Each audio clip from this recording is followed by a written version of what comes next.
and welcome. And let's make sure everyone's hearing me properly. And we will be good to go. Just a Hail moment. St. Mary. Oh, pardon.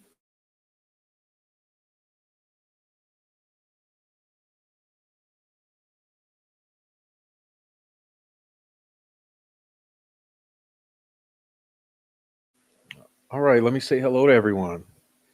Thanks for being here. Welcome to Friday. All right, we got Crystal Blue Persuasion, Amy, Say What, Sharon Epperson, Donnie Pitbull Kuntz, Hurt in It, Ninja Warrior Assassin, Nicole Watt, Mark Ellis, welcome in, Mark, and Nature Loving Lady, welcome to you. All right, Valencia's mom, Corner Piece, how you doing? How you doing? Carla Ann, Ashley Nudo, Jeremiah Grady, Lisa, Sweet Dude Shibby, Bonnie, Nancy Drew 101, Dawn Steele, Housebroken, Swade Smith. All right, welcome everyone. Judith Galloway, Heather Brown, Kay, Super Psyched, Indiana Henna, Monday, Tracy Williams Literature, Marie Davis, Debbie Packer, Oleg Cat, TJ Bits. Welcome in, welcome in. Asha Harry, welcome to you. Well, happy Friday to everyone. And I'm telling you, I'm not feeling very energetic. I've been having a few busy days here, and I'm all pooped out tonight. But we'll hang out a bit and we'll talk about some things that are going on. And hopefully, you guys have a nice time hanging here before we get out of here. Welcome, CAA, Chris H., Kelly. Welcome, everyone here. All right, good to see you. Who's your daddy? What up? Missouri Mimo of Nine. What's up? Um, and before I forget, let me do something quickly here.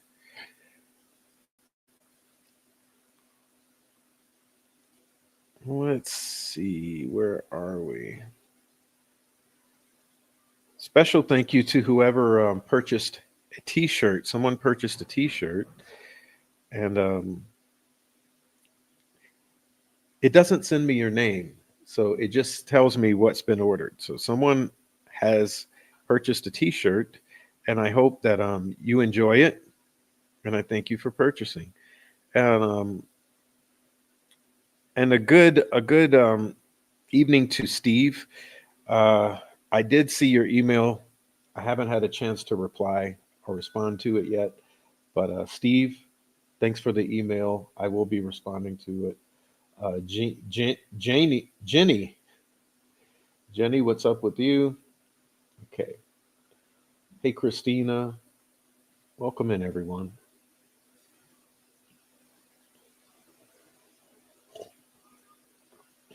Oh, Mark, was it you that bought a shirt? You know, Mark, I should have warned you. Everyone that has purchased items has told me they fit very snug. So you might want to order one size larger than you really need. I should somehow put that or ask them to put that on the website. But everyone is saying to suggest that people order a size larger. So hopefully, Mark, that works out for you. If not, let me know. Okay. Let's see. Nobody, nothing. What's up, Brandola? Girl. All right. Gretchen Allen. Welcome in. Welcome in. Snug as a bug in a rug. Basically, snug fitting. Marcy McQueen. Welcome.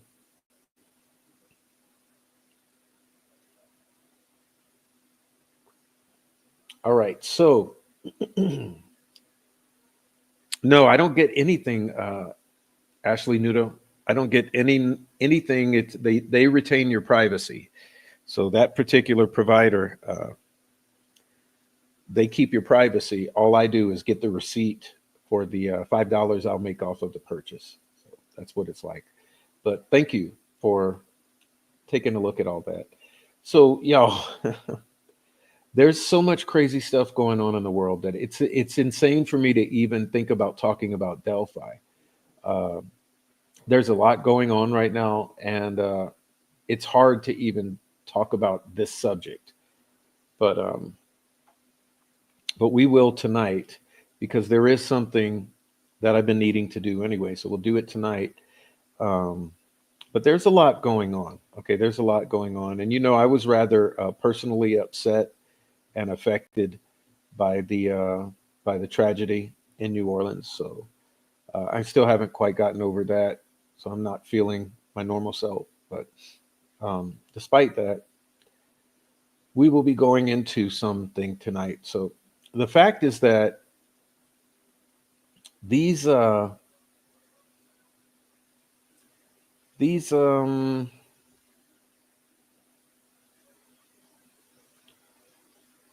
these people have been on a PR campaign. Okay, I've been saying that. Okay, so what's up, Five Green Acres and Don McKenzie, and anyone else coming up? Look, if you're just in the lurker crew, God bless you. Welcome to the channel. I'm so glad you're watching. But please do yourself and all of us a favor and join the chat and join the party. Stop standing on the wall. Come on in and join the chat. Everyone will love to see you in the chat and speak with you. So no, these people have been on a a PR campaign, and it's unbelievable. Um, as you all know, Jerry Holeman has been making the rounds. Okay, and oh my God, I don't even want to talk about it until I show it. But let's do that. Let's do this. I'll do it this way because in the last episode, I covered uh, Jerry Holman on the Lunatic Lawrence channel. Okay, so I covered that very well. So we'll leave that at that.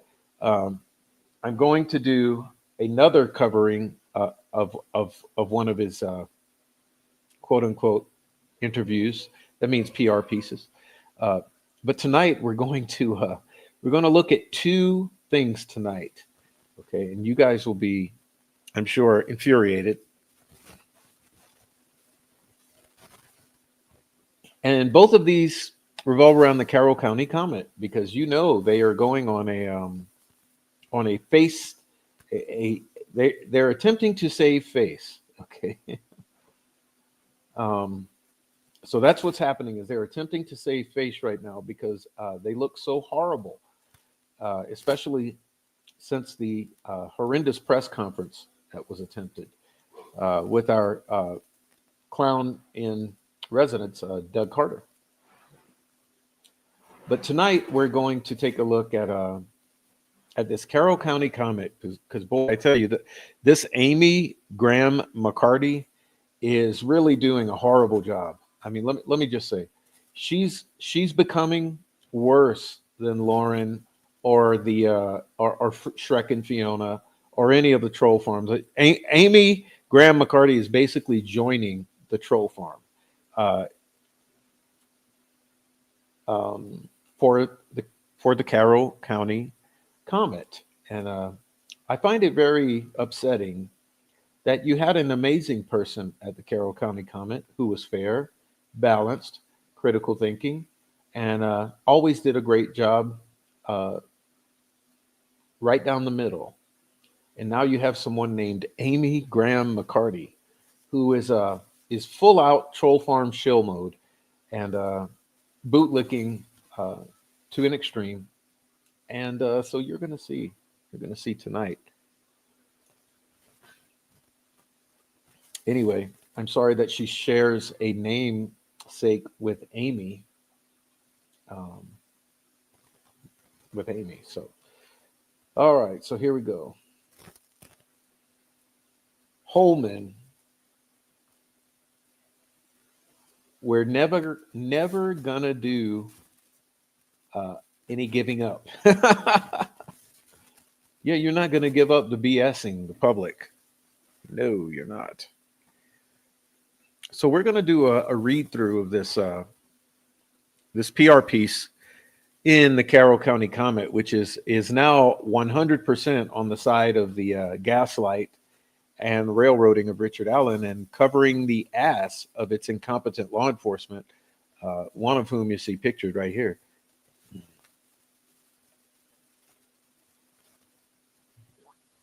All right, so Amy at Herd Media. Wow, wow, wow. You know what, guys? I think you guys need to write the Carroll County Comet and let them know how displeased you are with their biased coverage of the Delphi murders and their boot looking of Holeman and Lesby. I think that's probably important. So let's continue. The following is an in-depth interview with ISP Lieutenant, there we go with the titles again, Jerry Holeman. Holeman spoke with quote-unquote journalist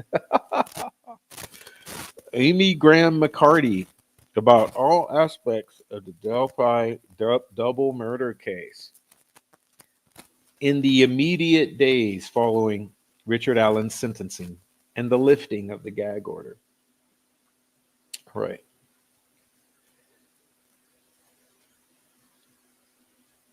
My mic is rubbing. It can't be rubbing. There's nothing for it to rub on. Okay. Or is it my elbow is making it creak, making the table creak? There we go.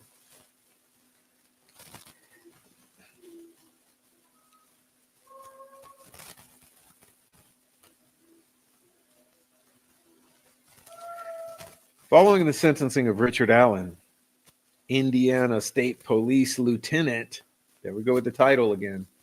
Believe me, because I have a title.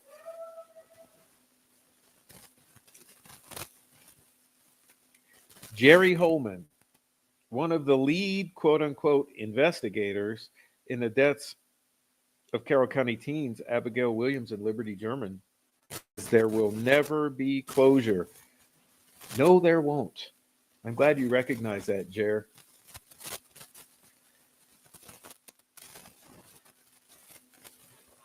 Allen, a Delphi resident, confessed more than 60 times while incarcerated in the Indiana Department of Corrections on a safekeeping order to the murders of Abby and Libby, though he maintained his innocence during trial. Well, I find it odd, Miss Amy Graham McCarty, that you did not reference his psychotic episode that he was undergoing during the time of these alleged confessions.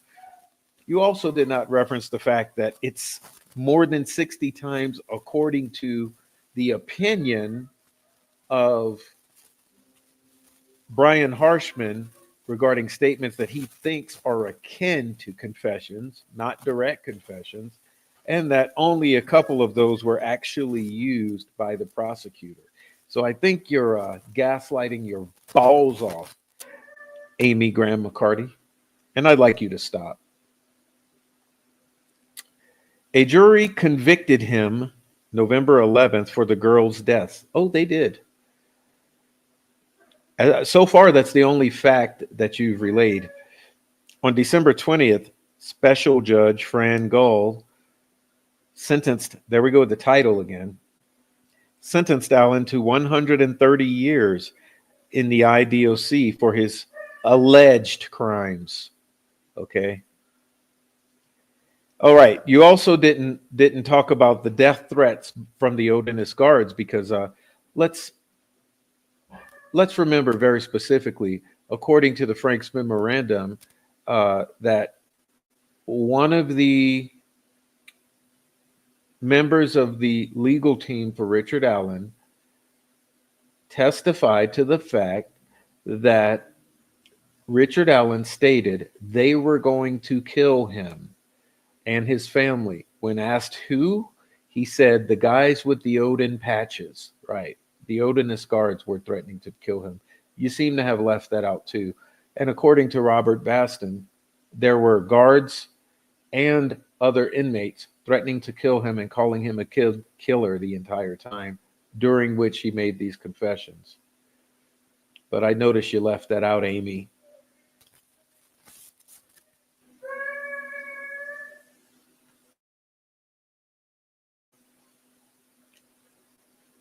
He is currently being housed in the control unit of Westville Correctional Facility. Let's be honest here, where he's probably going to die because they're going to do something to him or allow something to happen. Prepare yourselves. The word closure, I don't know if it really means a whole lot for the families or the investigative team. Holeman said, feels like there are two huge holes in your heart for Abby and Libby. The fact that he was sentenced to 130 years, justice was served. I feel very proud of the investigative team. Really. Are you proud of the 70 days of deleted interviews that are permanently lost? Or is it the fact that you never tested DNA appropriately? Or is it the fact that Kelsey's hair is twisted around Abby's fingers? Or is it the fact that you possibly lost some fingerprints and other evidence that was very important? Or is it the fact that you deleted the Marathon gas station footage so we can never prove what happened with that? I'd like to know which part of this you're proud of. Or possibly it's the Doug Carter gaslighting the entire world for 7 years about Delphi murders and the tentacles in the shack, etc. I feel very proud. They are very passionate about serving their communities and gave countless hours to the case, during which they were paid six-figure salaries, the majority of them. And the prosecution also, who was also paid six-figure salaries. Let's not kid each other.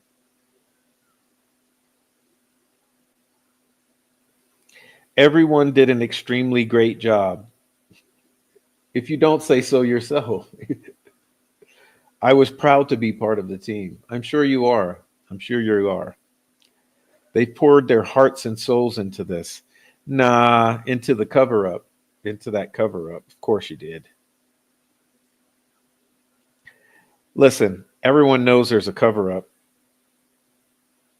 in the Delphi murders. It's no longer like a lot of speculation around it.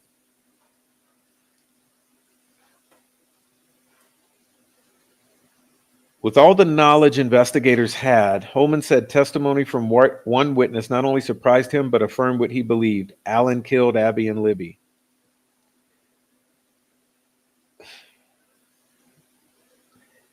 Dr. Roland Kaur, a forensic pathologist who completed autopsies of the girls, and could not even figure out the time of death.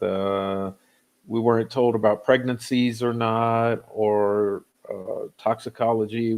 There was basically like the most horrible job done by everyone who touched these girls. Testified that he did not believe wounds on the girls came from a serrated knife. Instead, he said he believed it could be from the handle of a knife or a pattern on the handle. Corsetti testified that while in his garage, he picked up a box cutter with a plastic protector on it that had similar marks to those found on Libby's neck. He believed a similar box cutter could have been used to kill the girls. Wait. Are you trying to introduce evidence into the public discourse that was not introduced into trial to further implicate Allen? From the crime scene, it was apparent to the investigators that the girls had been killed with a sharp object. Allen would later state in one of his 60-plus confessions, you mean 60-plus statements that Brian Harshman interpreted as confession-like, that he used a box cutter he got from CVS, and after he threw it in the dumpster at CVS, Holeman said. That was a surprise to everybody, that Core said that. I don't think he even knew about Allen's confession. I mean, come on, man. Come on. Just like you don't think Monica Wallow went and fed him back information from the YouTubes and the Reddits and the Discords and the fucking Facebooks. We did not want to plant seeds. Let me correct that for you. We tried our best to plant as many seeds as possible. I mean, when I'm telling you this, all this is an apologetic PR hit piece. This is made to further drive that nail in the coffin. You understand what this is? Let's not be stupid here.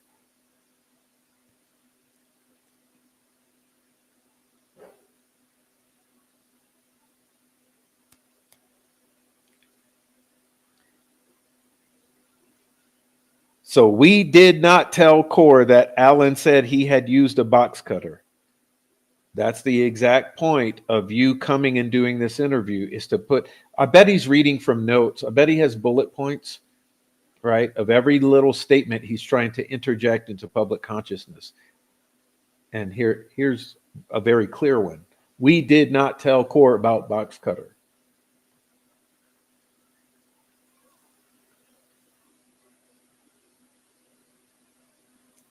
I had not heard that Core believed the weapon could be a box cutter until he said it in court. I had not heard that comparison used prior. All I knew that was what was in his report, and that was not, to my knowledge, in his report. What are you talking about? All the fucking troll farm knew it before trial because they were constantly talking about it. I mean, are we kidding each other right now? Like, how is he allowed to do this? Everyone knew that a box cutter was being mentioned before trial began because all the troll farm was all over YouTube talking about it, and Facebook.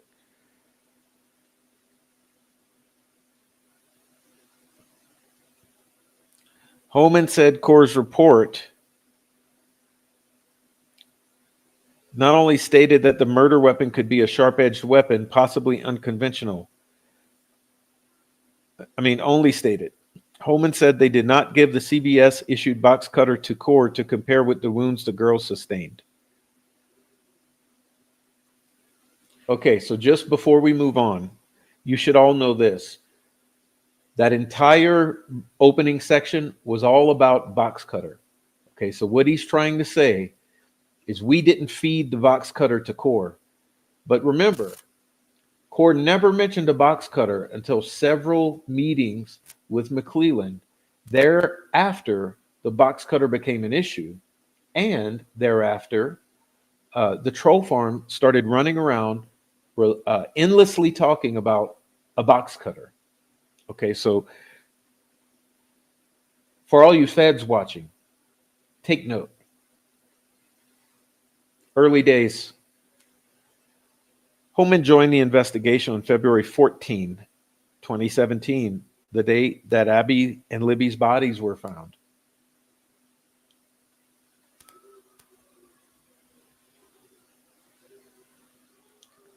I first heard about them on the radio in my car at about 8 a.m. I called Tobe Lesby and asked, "Do you need anything?" He said, "No, we pretty much have a whole lot of people out here searching." We didn't think anything about it. Typically, when teens are reported missing, they are found rather quickly. Well, this is pretty much verbatim what he said to Lunatic Lauren in her interview. So he's pushing this narrative for some reason.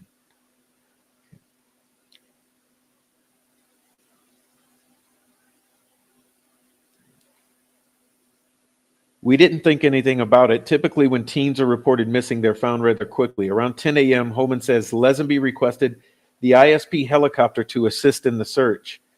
It was then that Holeman traveled to the area of the Monon High Bridge Trail. A short time later, the bodies of Abby and Libby were found deceased.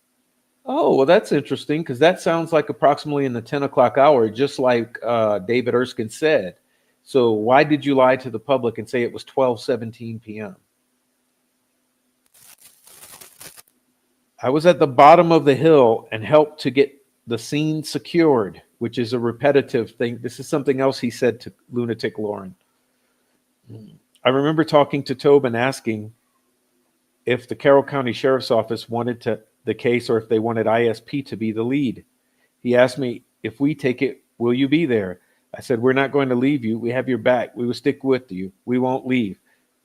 Verbatim what he said to Crazy Lauren. So why is he putting out this narrative? So that's another thing. Okay, so now we're getting two narrative points. Box Cutter explaining that Core was not responsible for the box cutter, or McClellan was not, or blah blah blah blah box cutter. Okay, and point number two, who's going to be the lead, Carroll County or ISP? So you see the narrative that's coming out here. The initial lead investigation team was comprised of then Deputy Sheriff Tony Liggett. Just listen to these names now. Oh my God, this shit is a shit show. Simply the best. I'm better than all the rest. Tony Liggett, Kevin Hammond, Steve Buckley, Steve Mullen, Rich Davies.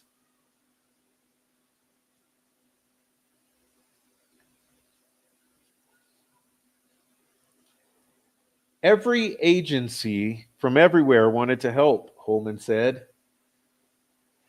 As years went on and tips waned, some agency pulled their resources. Rich Davies retired, but the FBI would pop in and help if we needed them. Yeah, and that's why you kicked their fucking ass off, because you needed to do a cover-up and they weren't down with it. Oh my God. Tony Liggett, Jerry Holeman, Steve Mullen, and Jay Harper were the core group there from day one.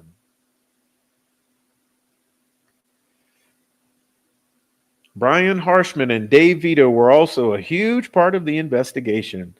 The core group finished it together. Yes, you accomplished the cover-up as a unified group. Sure did. You guys are winners. Investigators worked night and day looking for, here's the character, Bridge Guy.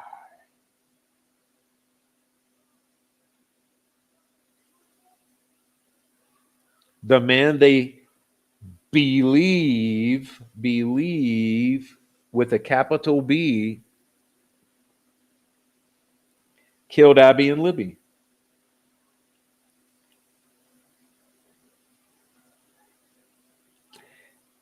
Here we go with the woe is me. It was very exhausting at first, working 10 to 12-hour shifts 7 days a week. Even when we weren't working, even trying to sleep, all we could think about was what we could do, what we hadn't done, what we had done, and whether we could do it better. Well, which is why you go and you delete 70 days from the first 6 months, because you're like, hey, all this fucking work we're doing, we might as well destroy it. You know, that way we have to do some more. Okay, this was nonstop for 7 years and 10 months. All right, so next. The crime scene. Holeman, a father and grandfather, yeah, why throw that in? Why are you throwing that in? Guess what? I'm a father of two. I'm a father of two, yeah. So does that make anything I do credible compared to you?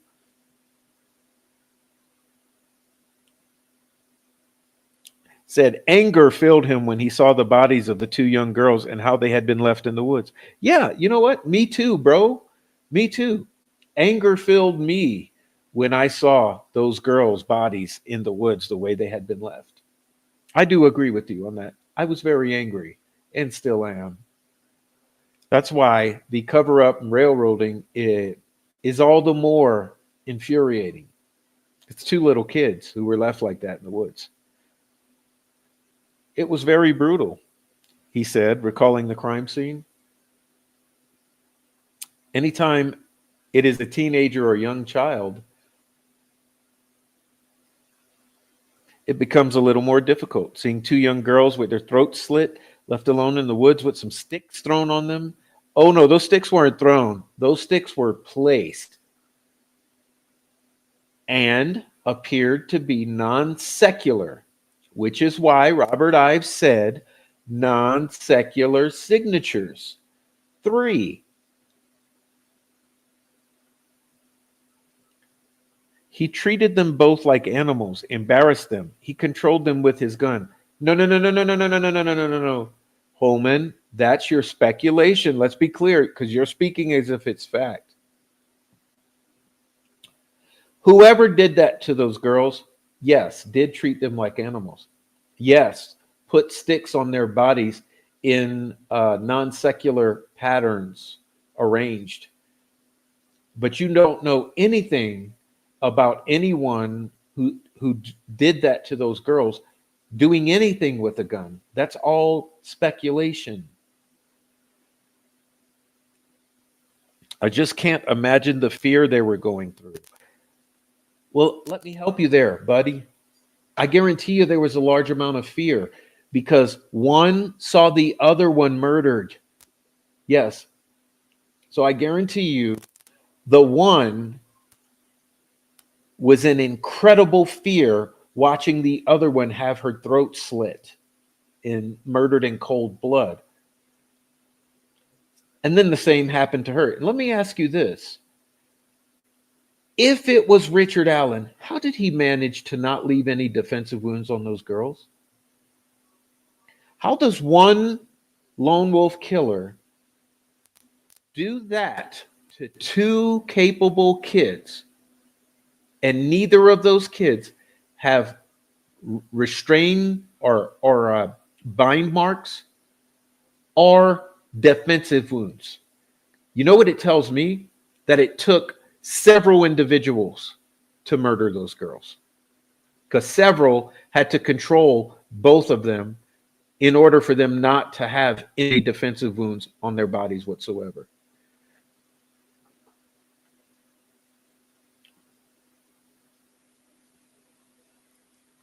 That anger, he believes, protected him from the reality before him, the brutal murder of Abby and Libby. How could an individual treat others like that? I'll never understand it. Me either, bud.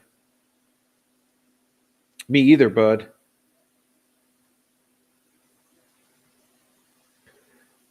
Libby's video. Well, get ready for the gaslight. I guarantee you. I guarantee you.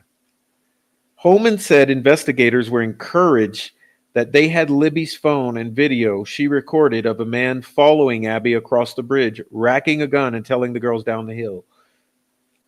All fantasy world. You don't know any of that happened. That's fantasy world. Again, we've talked to several people who've seen the video. We will one day have it ourselves. You are speaking a fantasy world narrative. There's no evidence that that person was following Abby. There's no evidence that a gun was racked. And the term down the hill in and of itself is somewhat of a speculation.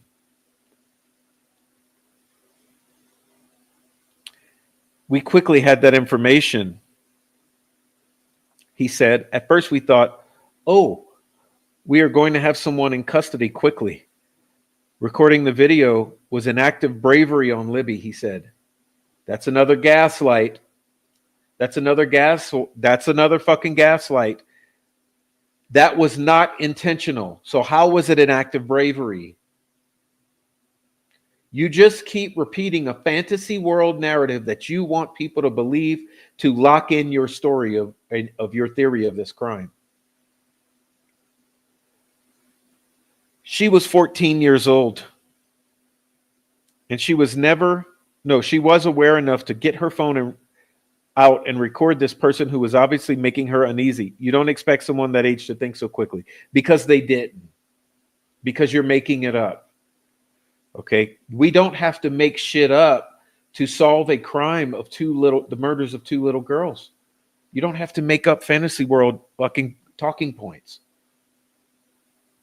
I don't even think I would be able to do that. And I'm trained to observe people. No one cares, Holeman. The girls will forever be his heroes. Whatever, Holeman. Libby's family says she always wanted to help police. She will always be a true hero to me. She and Abby, he said, fantasy, fantasy, fantasy. You know why, as I've said many times, you know why they were heroes to me? They're heroes because they lived their lives and held their heads high as young girls when they were surrounded by pedophiles, dope dealers, meth heads, and dumbasses in general. That's why they're heroes. Carroll County prosecutor Nick McClellan said the murderer did not get that phone to be able to destroy evidence because Abby was able to hide the phone. They were two brave girls to act that way, and it was phenomenal to me. Fantasy world. Fantasy world. What makes you think that a dead girl can grab a phone, have knowledge that anything was on the phone, wipe off all fingerprints, all blood, all spittle, and any other thing on the phone, any DNA whatsoever, clean the phone, and then hide it under her own dead body under a shoe? What makes you think that's what happens?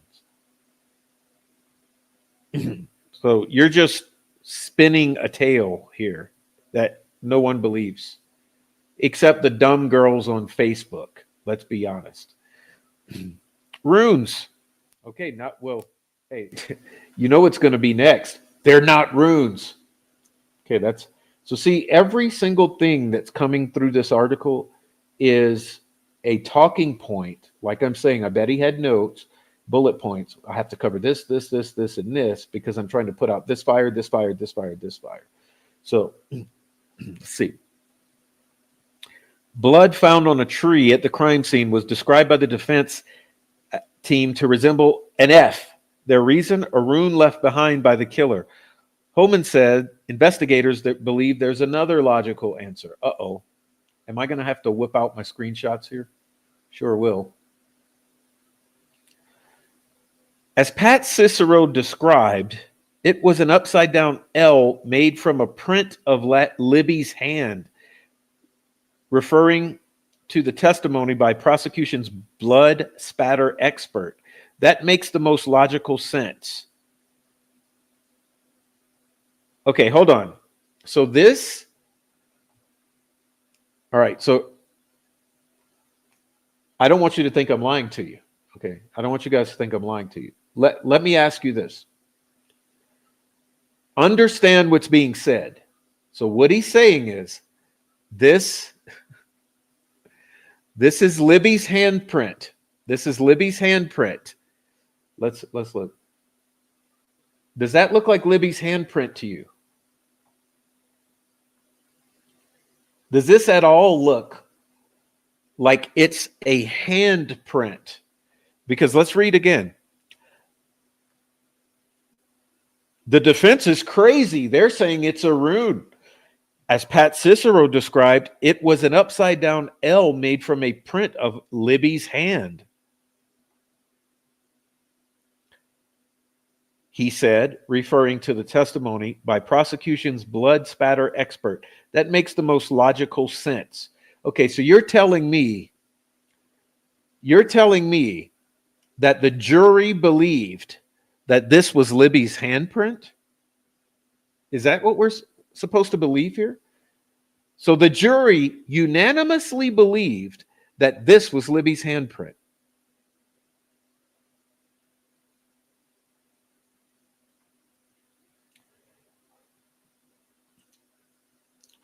And he doesn't stop there. When you experience an injury to your neck, you're going to put your hands up. and in this case, get blood on them and stumble into a tree. Is that what you want people to believe? Wait. So you want people to believe that Libby did this with blood, then stumbled, grabbed the tree, and perfectly centered with right angles a mark like this from her hand.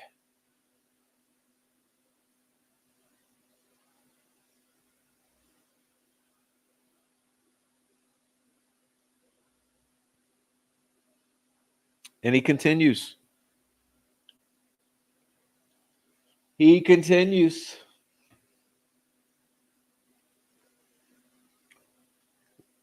The defense were excluding a lot of other pictures of blood spatter or coloration on the tree. Later, we learned some of it was not blood, but red coloration of the bark. Wait. So you want us to believe that because you had other pictures of bark on a tree, that it means that this is not what we're seeing with our own two eyes?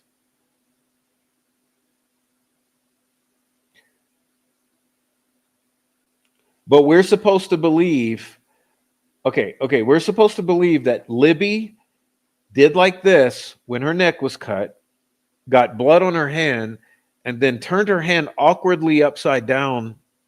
I can't even, like, it's hard to get your hand in that position. She turned her hand all the way upside down, which is hard to do, stumbled into a tree, and left this mark. I mean, look at this mark. There's a perfectly straight line that's vertical. Then it appears that there's possibly two other horizontal lines that are perfectly straight, and they intersect the vertical line at a damn near 45-degree angle.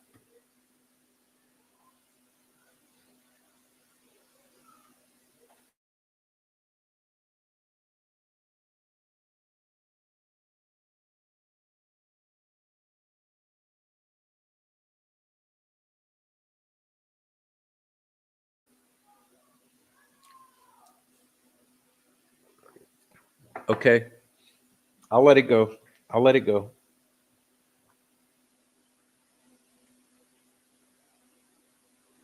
Thank you.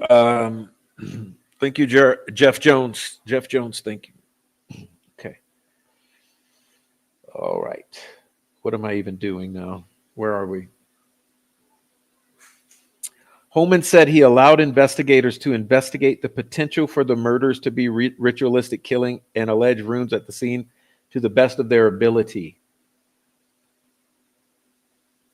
It's just not enough evidence, he said. If you're going to be that type of homicide, there would just be no doubt, but we kept an open mind.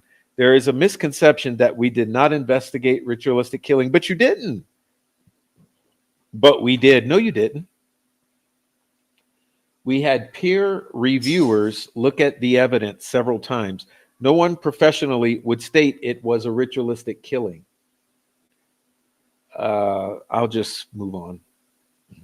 Uh-oh, here we go. There's another bullet point. Look, Abby's lack of blood.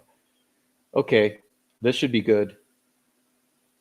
This should be good. While Libby is believed to have grasped her neck when injured, Abby's hands appeared remarkably clean from blood, though she also sustained an injury to her neck. The explanation, Holeman says, only Allen knows. Ooh, that's a low blow. Okay. From what was explained and what we believe, it appears that maybe her hands were being held down when she was murdered. And they were also in Libby's sweatshirt that she was wearing. He said, that is the only explanation that I can give. Someone had her pinned down and was on top of her or behind her. Yeah, who is that someone? Huh? Because she's got no defensive wounds. Okay, so Allen's yielding a gun and a knife. He ends up not leaving any defensive wounds on either girl. Someone's holding the girls down, is what you're saying.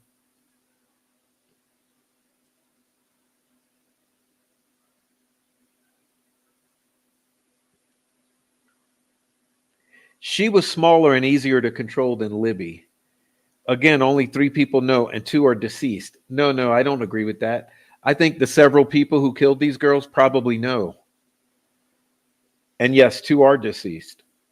Holeman still shudders at the brutality of the killing. So do I, fuckface. So do I. He killed one best friend in front of the other. How traumatizing that must have been for them. Yes, I agree. I agree. So what says it's Richard Allen, lone wolf killer? The sticks. Sticks found on the bodies of Abby and Libby were described as runes by the defense. Early on, Holeman said, investigators looked at every possible explanation for their placement. We weren't going to leave any stone unturned. We were going to investigate it thoroughly, he said on the scene. Our CSIs were telling us the sticks were there as a concealment or camouflage. See, it sounds like your CSIs had their heads all the way up their ass.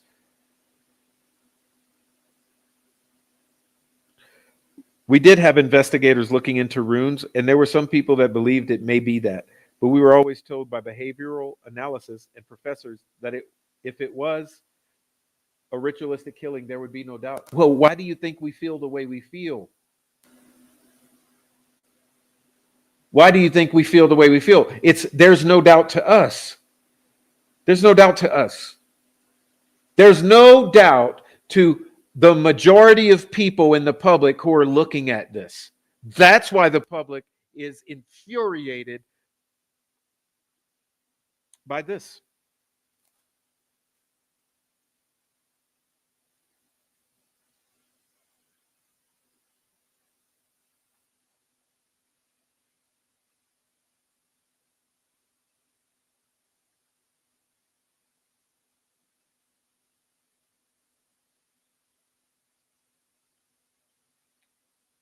Anyway, let me continue.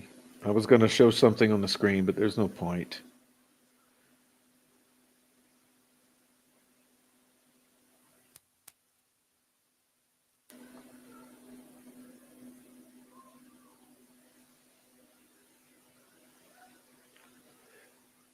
Oh, where are we? So he's poo-pooing the sticks. You get what the point of this is, right? The point of this is to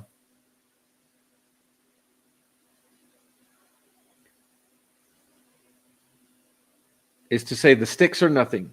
Sticks are nothing. Google says investigators combed through data extractions from Libby's phone, but it was the defense that told jurors headphones were plugged into Libby's phone, iPhone 6S, at 5:45 p.m. on February 13, 2017, and then removed from the port at 10:32 p.m. Which is fact. But here, no, it just shows you how important these talking points are for him to get out there. Okay.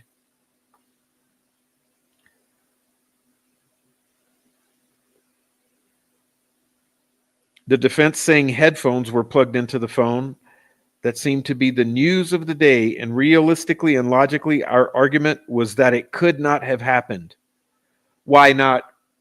Why not? You know why it could not have happened? Because it conflicts with your entire case and blows up the timeline.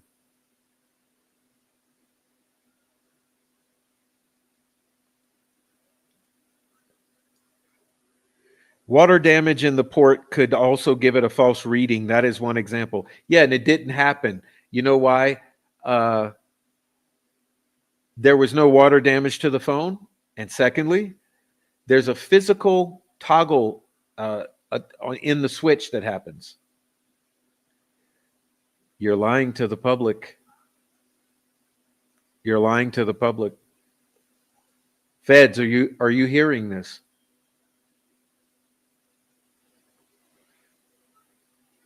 During the trial, Indiana State Police Sergeant Christopher Cecil performed a Google search on possible indicators for an iPhone to register something being plugged into a headphone port when it was not in use. There were 5 or 6 options, Holeman said, of the search. Knowledge C indicated something was plugged into the port, and no research was done on it at the time. When Cecil was sitting there, he searched and found people had similar issues because dirt and water had gotten into the port. Now, we had someone look at the patent, okay? And the patent for that jack or that switch in there is a physical switch. The girls were coming across the creek and the phone was found under Abby's body in the dirt. It's just sad that some people, social media especially, try to over embellish things and make it more dramatic than it is, because you are all lying.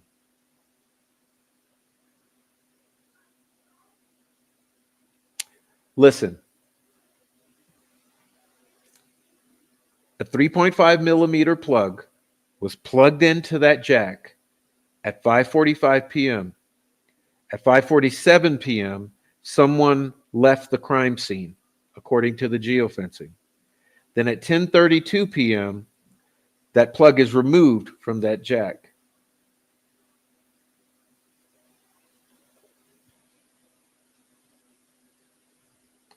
Furthermore, there was no water damage to the phone.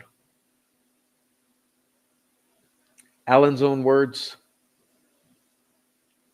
Holeman said if there was ever any doubt, Allen sealed the timeline of the crime with his confessions.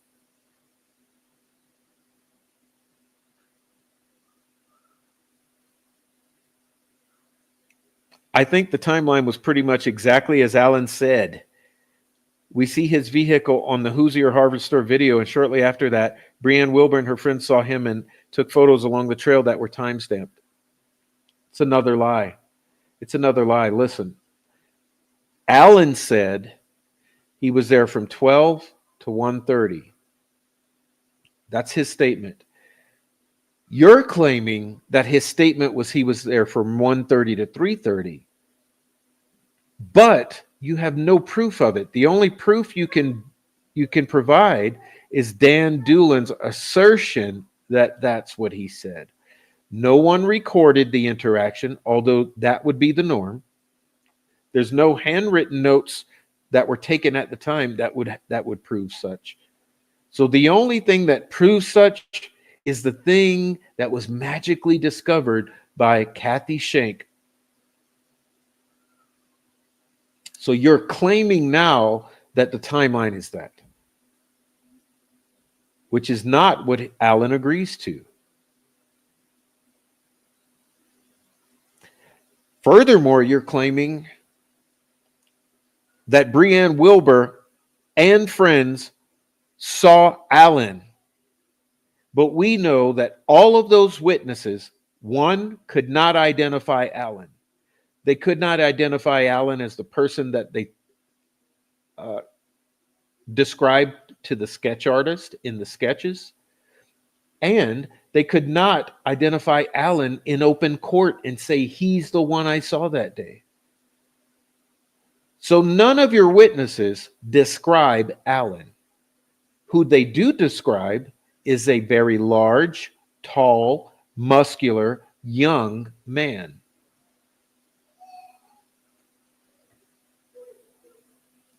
I think the timeline was solid. There was no doubt he was Bridge Guy. To who? To you? All the witnesses, him describing himself as Bridge Guy, and everything else we put into perspective in terms of the white van. Let me ask you this. Him describing himself as Bridge Guy. If he was Bridge Guy, and if Bridge Guy had a blue Carhartt jacket, and if that was Allen's blue Carhartt jacket, question, why did that jacket have 0 DNA from the girls, 0 blood, 0 anything to tie him to that crime? I mean, I would say 90% of the men in Carroll County can be described as Bridge Guy. Let me guess. Jeans in February, a jacket, probably a hat.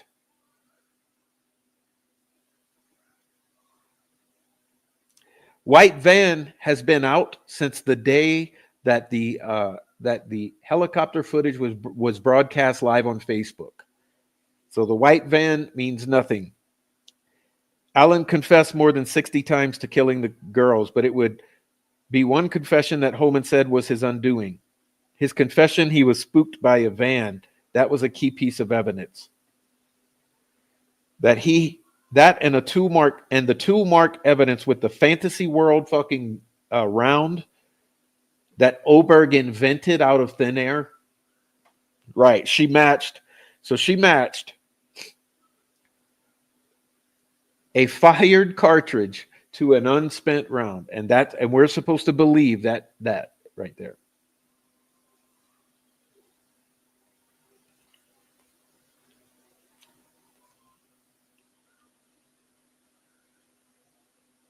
I think that is pretty solid circumstantial and physical evidence to overcome. No, I don't.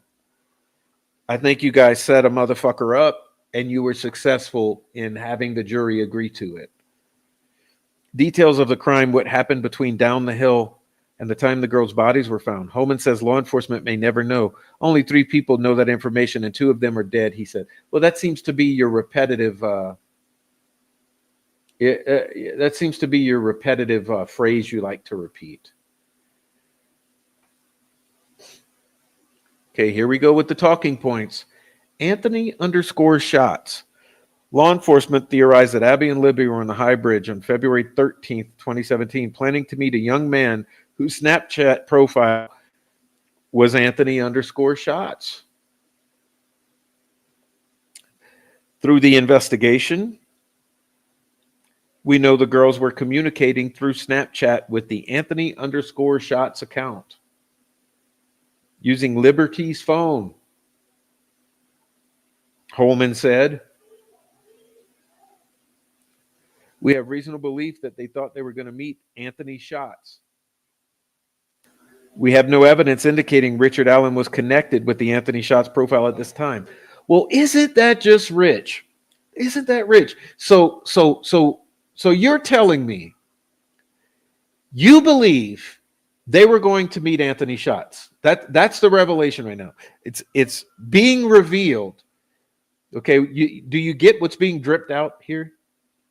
What's being dripped out is that they absolutely believe the girls were going over there to meet Anthony Shots. They're stating there's no connection of Richard Allen to Anthony Shots.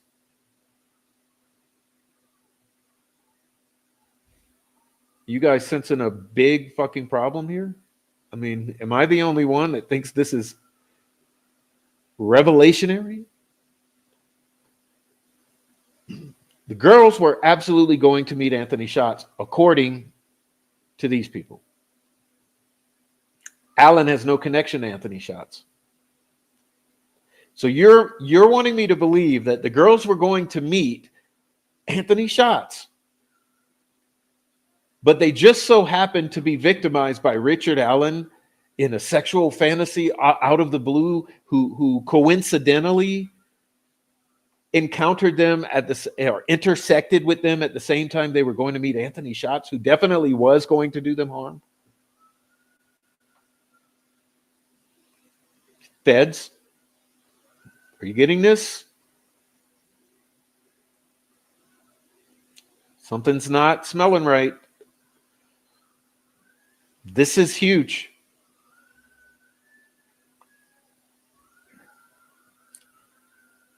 Keegan Klein.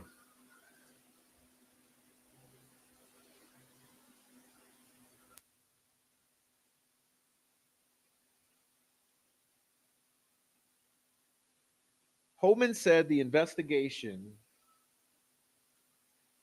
has also shown that Keegan Klein, a Miami County man who catfished Abby and Libby using the Anthony Shots profile, was not involved in the killing of Abby and Libby. Well, let's talk about that. Because there's a couple things. First of all, how do you know that Keegan Klein was the only user of the Anthony _ Shots account? Okay, because I don't believe he was. I don't believe Keegan was the only user of the Anthony _ Shots account. I'll never believe that. Actually, I don't think he was the user of the Anthony _ Shots account. I think he was a creator of it and sold it to someone else. And what's further more concerning is that he told several people that he and his dad went out to the High Bridge that day and parked in the cemetery.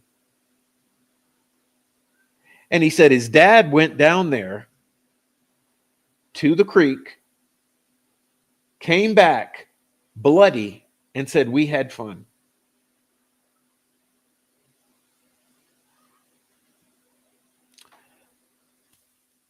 We knew he was connected to the Anthony _ shots account.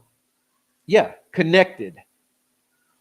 And we know the Anthony _ shots account communicated with Libby and Abby and their friends using the fake profile. Yeah, so who was using it at the time to lure them out to that bridge? So what you're basically confirming is they were lured out there to the High Bridge. In your narrative now. So you're admitting in your narrative now that they were lured out to the High Bridge. So what are the odds that they would be lured out to the High Bridge to be victimized, but then that some random dude named Richard Allen would suddenly decide to also victimize them that day?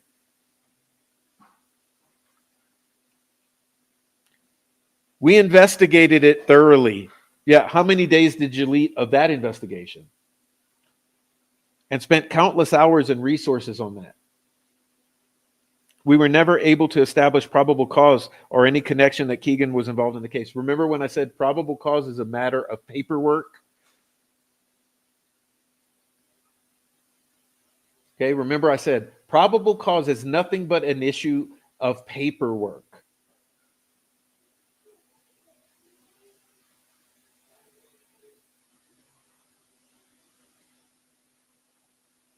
And now you're going to say that Klein told his, remember, Klein never told the media this. Klein told his bed buddy in prison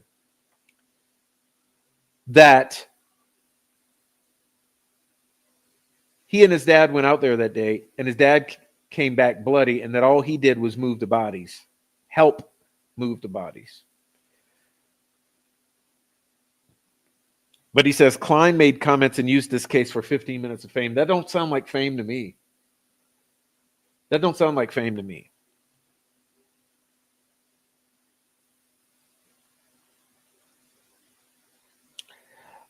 Questions.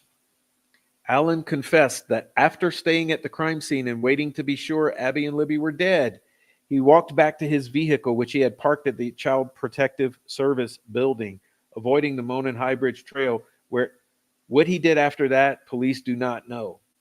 Well, ask me. Let me ask this: how did he manage not to leave a single drop of blood in that car? And how did he manage to not be seen on the Harvestor film?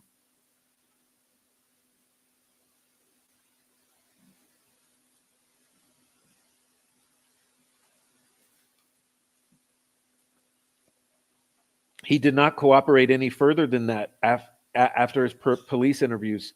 He said only he knows what he did after that. We may never know. There are a lot of questions that we have about things, but he would not cooperate. There's still questions. Yeah, there's questions. Yeah, there's fucking questions.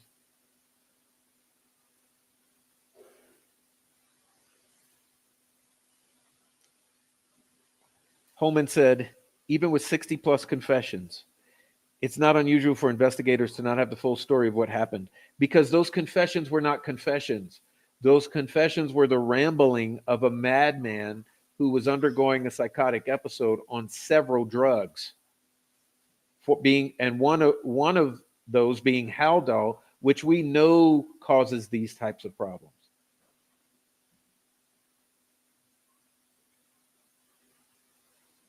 Doesn't add up, bro. It doesn't. The shit will never add up. It doesn't add up. It will never fucking add up. The bottom line is this does not add up. And you wonder why people are furious. And you guys have to put out an entire PR fucking campaign right now. Okay, because you did it during the whole, ever since day one, you've done it. The whole time since the arrest of Richard Allen, and ever since The jury was when you thought you could influence the potential future jurors. You've had this PR campaign going on all social media, okay? And now you and and Lesby are coming out to make the rounds, okay, to establish this this PR, these talking points here. I'm sorry, I'm losing my words because I'm starting to get pissed.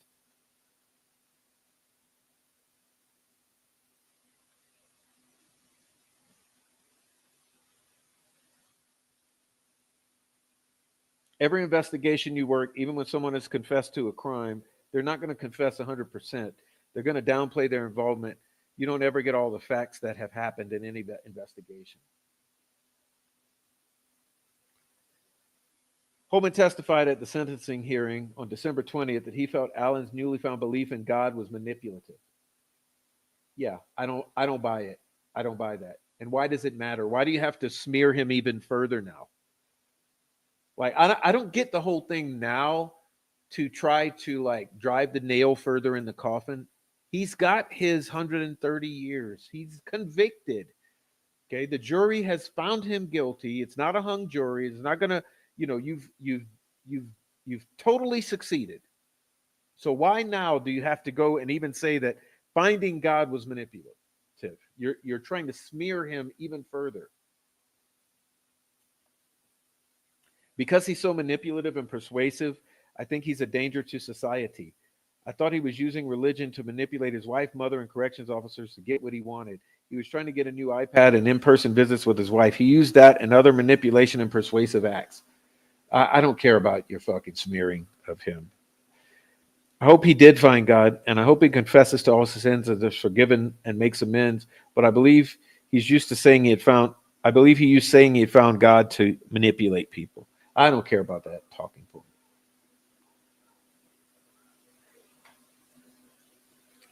Holeman said it was when Allen's family refused to believe his confessions to the murders that his behavior changed.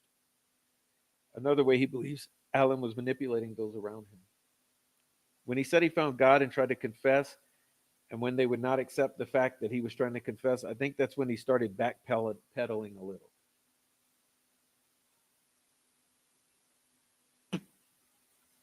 Yeah, this is a bunch of BS. I mean,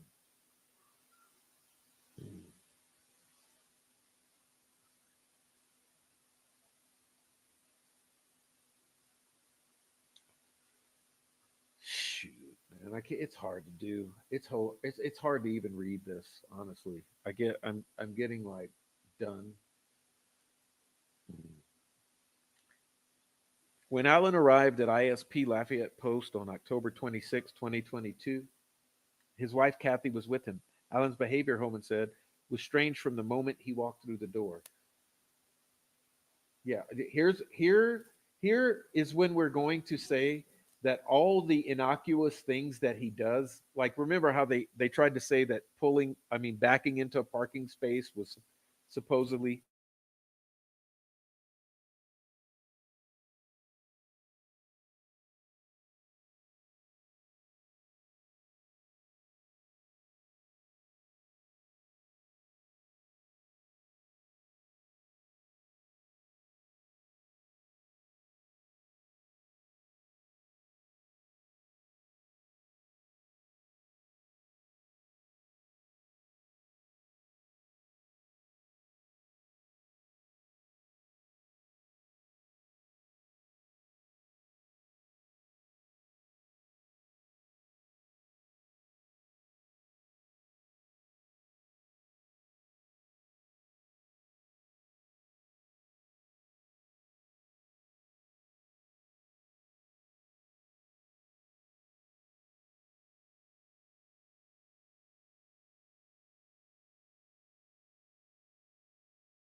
Sorry, I had to sneeze so bad. You can hear my throat going.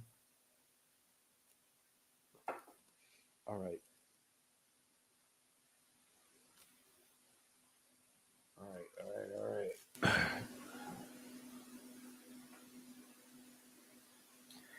All right. That day I interviewed him, it was odd in the sense that we told him he was coming to get his car and some other personal items we had. Holeman said. As soon as he walked through the door, he took his coat off, emptied his pockets of his cigarettes and lighter, and gave it to Kathy. I thought it was odd because normally people don't do that unless they are turning themselves in. Okay, so like I said, this is trying to make it seem like backing in. Remember the backing into the parking space? It's supposed to be like a huge signature. They're profiling. Oh, we're profiling him. He backs in. Um,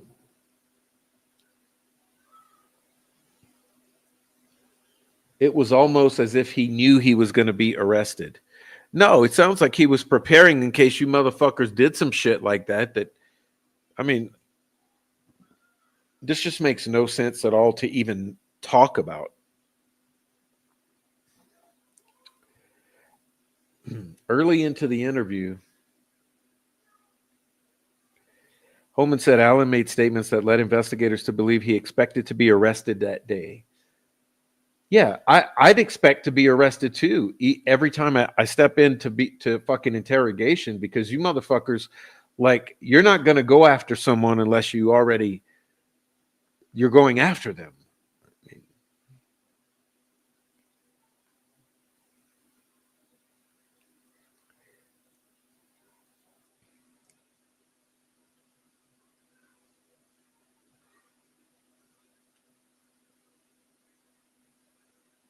I told him I got a warrant for your DNA, and before I could say DNA, he said, "Yeah, I knew you did." I asked him for your DNA. He replied, "I knew you were going to arrest me."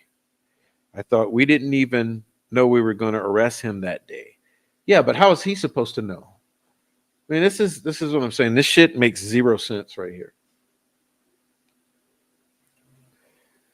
You're just trying to smear him.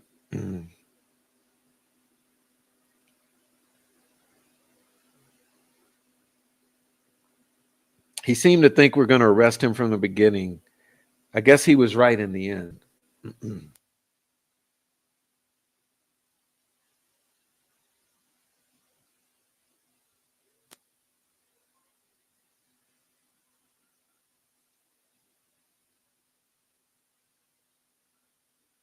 Did she know?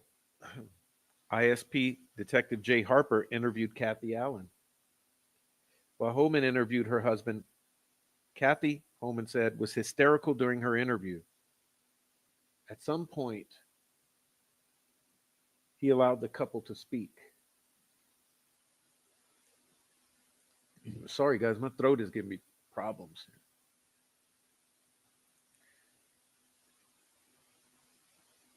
I believe that she believed the evidence showed he was involved, he said. I believe he lied to her that he wasn't on the bridge, that he said he was only on the trail. I think it was obvious when they played that interview in the courtroom, and I allowed Kathy Allen to come into the interview room. She wasn't very receptive to him. She was kind of standoffish and turned away from him. I mean, this is another thing they've been doing. The same talking points that he told Crazy Lauren. All right.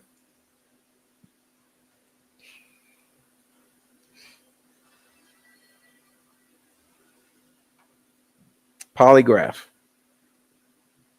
No, I'm sorry. She was hysterical for the most part once we told her he was involved. Yeah, I would be too. Told her he was involved. How do you know? Told her he was involved. That would tend to make a wife hysterical, would it not? He said Kathy told officers about her husband's anger issues and a drinking problem, which means nothing. Most people who drink have anger issues, and most people with anger issues drink. I mean, it doesn't make you a murderer of little kids.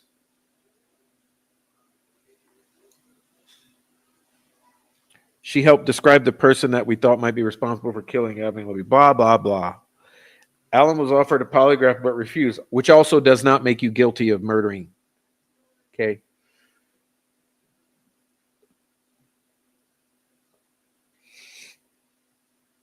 I need to go drink some water and wash my face or something. It's like I'm sneezing and having.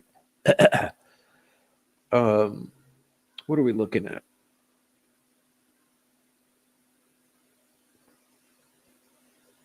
When I asked about a polygraph, he said, "No, I'm not going to help you." I asked that a couple times before Kathy came in the room. I said, "We either find evidence to help prove they are innocent or guilty. Let us help you." Allen protested, saying he had anxiety. So Holeman said he explained that the test is performed by finding a baseline that would account for that. No one's obligated to take your fucking polygraph, dude. I mean, dude, this is such bullshit. If they can do this to this guy, they can do this to anyone, and they will.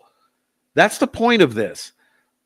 Like, what they're going to do to you, if you refuse a polygraph, they're going to do shit like this to you, and then they're going to say, "See, he refused a polygraph several times." And then he's going to bring some other shit into it. Look, I asked Kathy, if you were innocent, would you take a polygraph? And she said, yes, I would. That's when he stood up towards the end of the interview. All that was redacted from what the jury saw. At the end of the interview, Holeman said Allen stood up and cursed at him because he was upset that his wife was in tears. Yeah, because you're fucking with his wife to try to get him to comply. You're using his wife as a tool to bully him. That's the thing that would anger any man, any husband.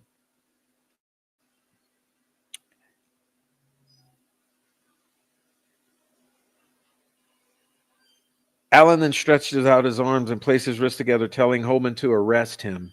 He would not cooperate, he said. He would not allow us to search his phone or get his DNA. He made us get warrants for it. No, he made us get warrants for it. How about that's your fucking job and his constitutional right? And the way the law works is you must get warrants.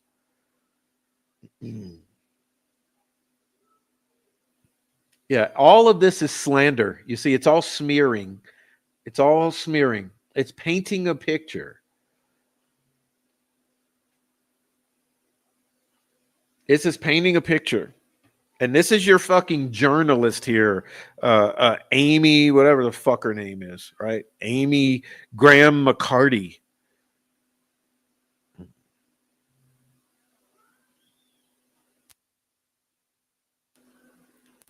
I don't even know what page we should be on. Let's see.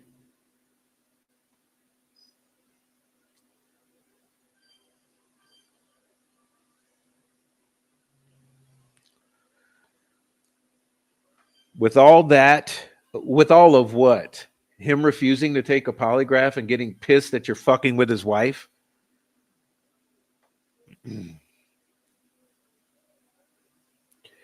And the inconsistent statements from him and his wife, and the other comment where he said, I'm not like other people.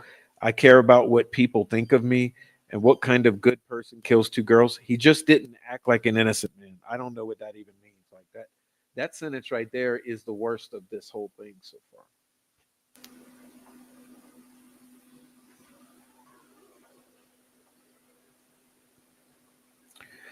A search warrant for the home and property of Ron Logan, the property owner of the land where the girls were killed, led many to believe he was Bridge Guy. Like I said, there's no proof or anything indicating that Bridge Guy had anything to do with these murders. That's been a part of the fantasy world narrative since day fucking one. And I would venture to say since before day one. No one knows if Bridge Guy had anything at all whatsoever, ever, at all, never, at all, anything whatsoever in any type of fucking way to do with the murders of Abby and Libby.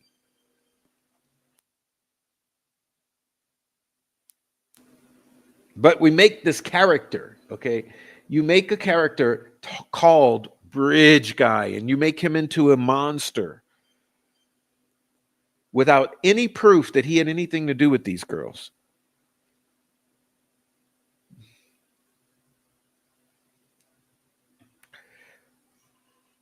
When you find two murdered teens on someone's property, they become a suspect.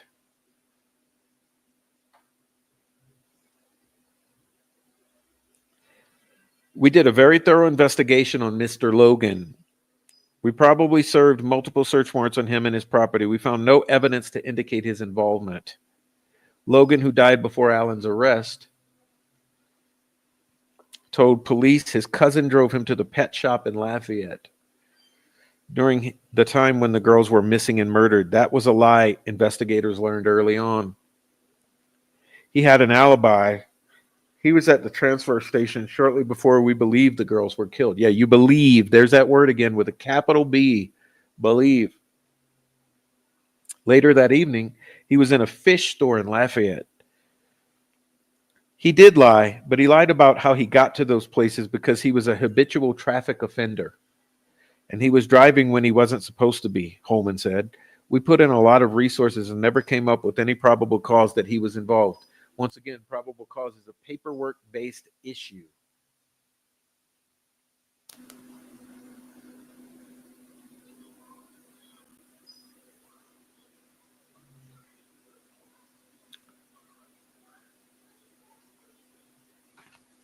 During the trial, Allen's defense team attempted to discredit Carroll County resident Brad Weber. Look how they're painting him like like he's some fucking hero too. Listen, Brad Weber's no fucking hero. Okay, Brad Weber's no upstanding citizen. But you see how they're doing this? You see this fucking journalist here in Holeman? Brad Weber, whose driveway runs under the High Bridge. Weber said he was released from work early on February 13th, 2017, and drove his white van home, placing him under the High Bridge around 2:30 p.m. His white van, police believe, is what spooked Allen, who was attempting to sexually assault the girls. That's your fantasy. We interviewed Weber because where he was living, staying in his parents' house, Holeman said. He was very cooperative. We got his DNA, and he had interviewed with us multiple times. Yeah, if he was so fucking squeaky clean, why did the FBI go and search his house 6-7 times? Why did they turn his house inside out? Why were they scouring his bathroom on 6-7 occasions if he was so fucking squeaky clean?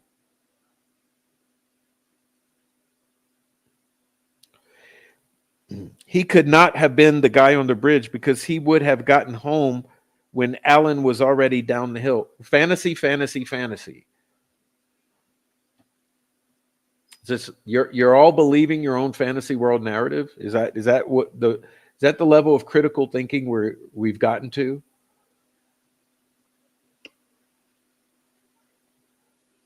The defense said Weber could not have been on the driveway at 2:30 p.m. because he went to work on his ATM machines after work. There was some misconception on whether he did something with his ATM machines.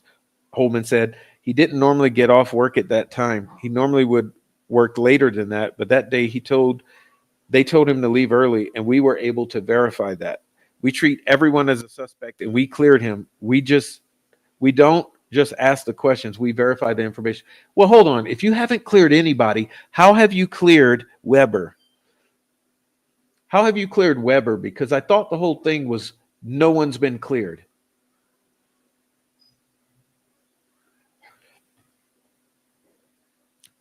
Sorry, my throat is killing me.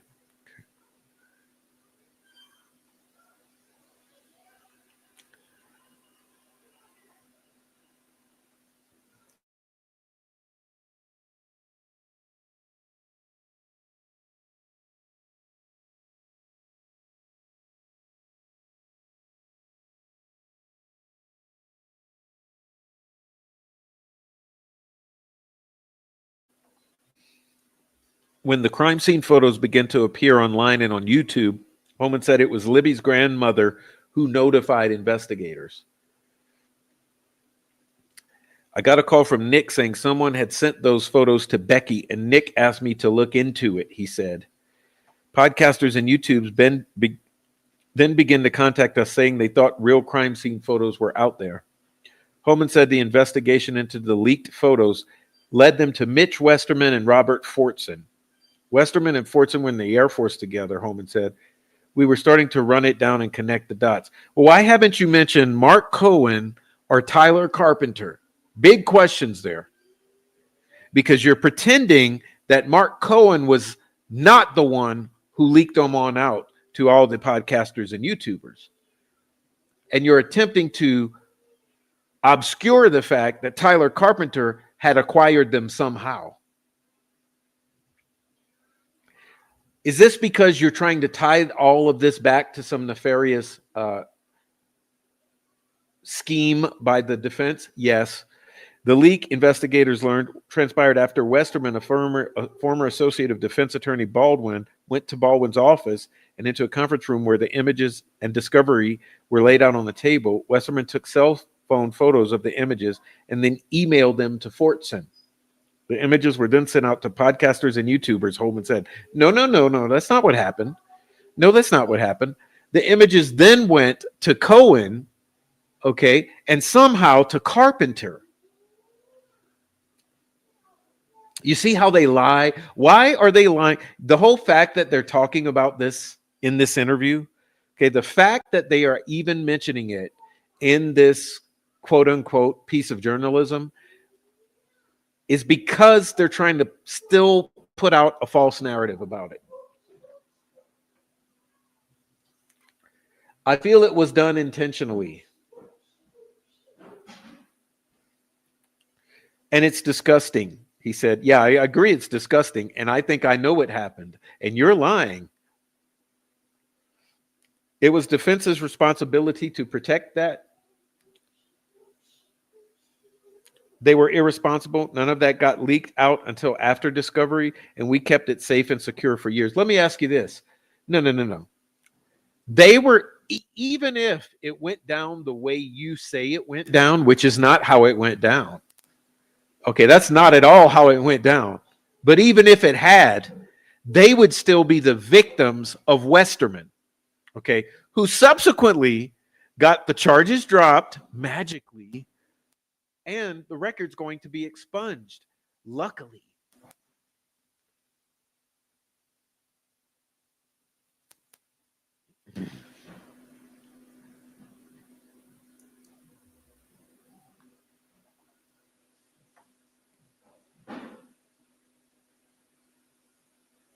The crime scene photos resurfaced again on a website claiming to be in support of Allen during the last week of trial. It's disgusting and unethical to be putting that out there. No, it's not, because people have to see that you're fucking lying about those sticks.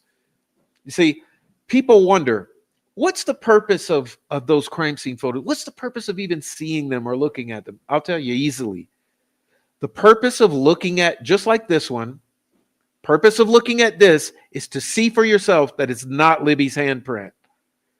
The purpose of seeing the other ones are to see for yourself that those sticks are strategically, deliberately, intentionally, and geometrically placed upon the bodies of each girl. That's the point.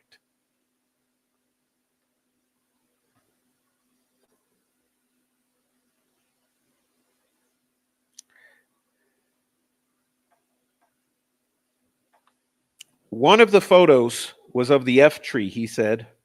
I believe they wanted to get a feel for the general public was going to think this was some type of ritualistic killing, because it is. I can't prove it, but obviously it's my belief it was intentional, because this is clearly not a handprint.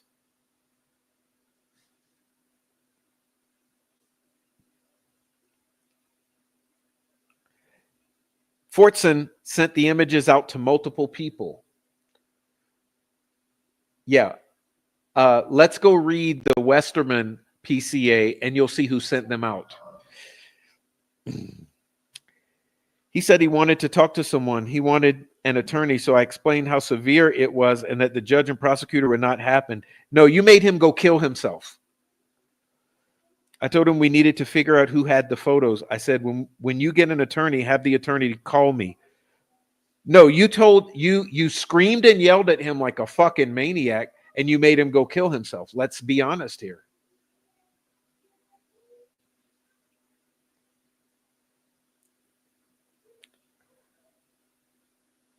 On my way to get in the car, I called Mitch Westerman. He said, "I'm aware you want to talk to me, but I don't want to talk to you. Here's my attorney's number."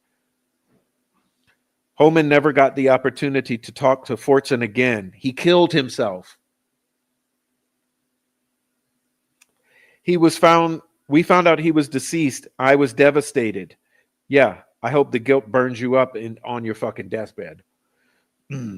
We are working a suicide, and this individual has your business card. I immediately knew who it was. No one should do that. It had been hard for me to take. Westerman was charged with one count of conversion, a Class A misdemeanor.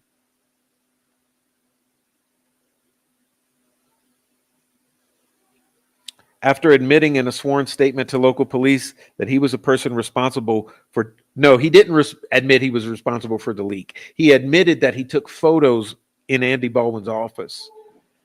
After completing a diversion program, the charges were dismissed.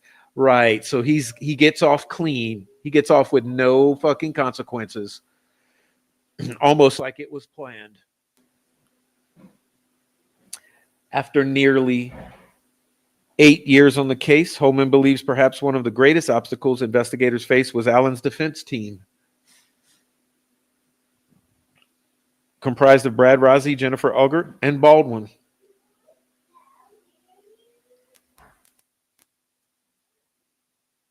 They were unethical, a revolted Holeman said. Their strategy of falsely accusing innocent people, the police destroying evidence, it was terrible. No, it wasn't. You're just fucking butthurt that they've shined a light on all of your bullshit. And that light has not gone out either, because it's all still in progress. It's a work in progress. It's not going away. And now there are thousands of people around the world who absolutely have a lot of clarity and insight into what's really happened.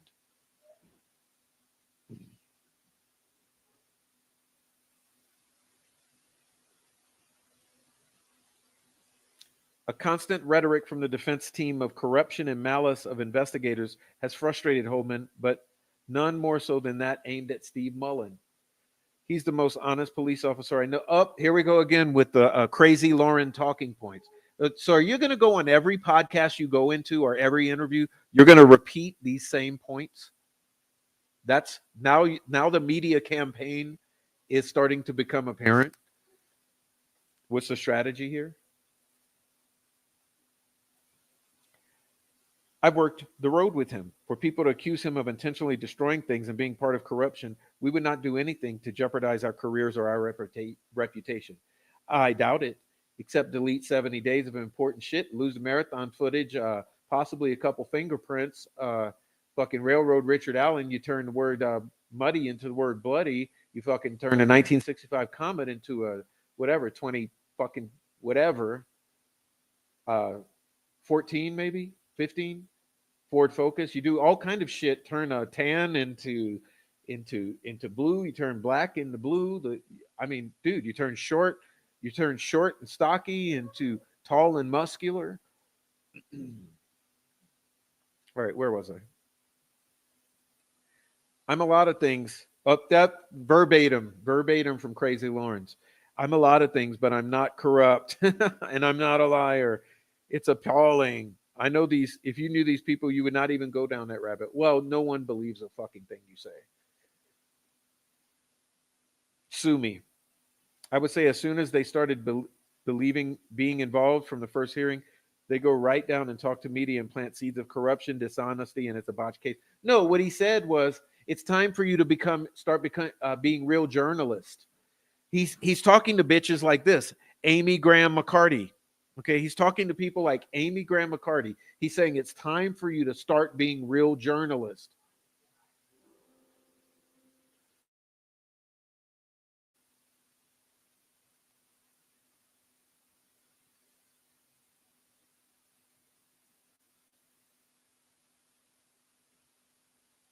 I would say as soon as they started being involved from the first here. Oh, I see. They go down. It's a botched case. He said it was. Yeah, it's fucking botched. Are you saying you didn't delete 70 days of important interviews and that you can't even account for it all? Are you saying you didn't destroy and lose evidence?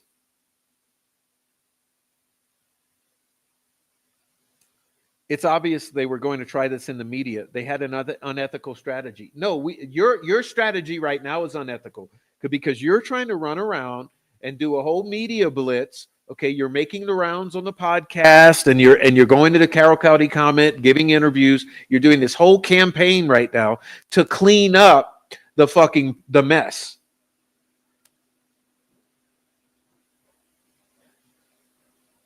That's an unethical strategy. Holeman said the defensive strategy reminded him of an anthem he has heard throughout his career. When the law's on your side, argue the law. When the facts are on your side, argue the facts. When neither's on your side, bang the table. No, that's you're gaslighting. Yes, we would like to argue facts. Like, where the fucking 70 days? Like, why did you mislead and misstate witness statements on the PCA? And what happened to Daniel Pearson and Shelby Hicks and Shelby Duncan and what about Isabella Voorhees and what about fucking everyone else who was out at the trails that day that all of a sudden fucking disappeared?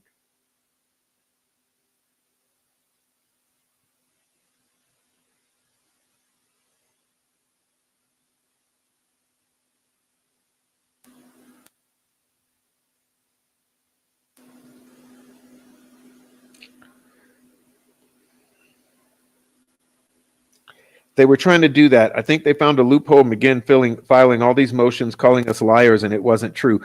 So says the fucking, come on, man, elephant in the room. We did not intentionally destroy any evidence. The prosecutor did not withhold evidence. Really? So you're saying that it's a lie that for all the shit that you withheld for weeks, months, up to a year, all that discovery you didn't turn over for 10 months, 12 months late, the fact that you tried to hide Kevin Horan or you tried to hide Jeffrey Turco, all the shit you tried to withhold from the defense, plus the 70 days of potentially exculpatory evidence that you withheld from the defense by destroying it. Sounds like you're gaslighting. It's appalling they would accuse us of that, but they did. Yeah, because it happened. After 7.5 years, Holeman said the case is more than personal. He feels a connection to Abby's and Libby's families. Here's where the truth comes. Yeah, this is about protecting the family's lies, odd fucking behavior. Who are you? Let me ask you. Here's the most important the question I'll have for you for tonight. The most important thing I'll have to say to you tonight. Who are they hiding?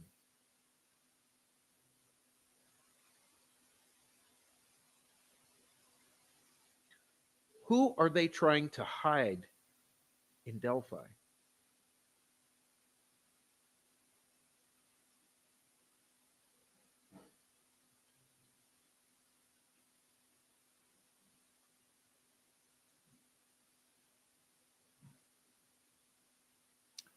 Seems to me like people are being protected and they are hiding the people who did this.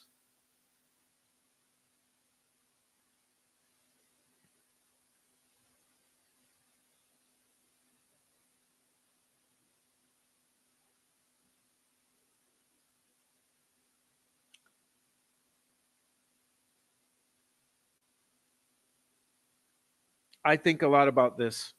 As an investigator, you try to stay professional and not get emotionally connected to family members, but these families are tough people. They've been through a lot. I often tell them that I can't put myself in their shoes. If I ever am, I hope I can react as they have. Here's where the truth comes shining through.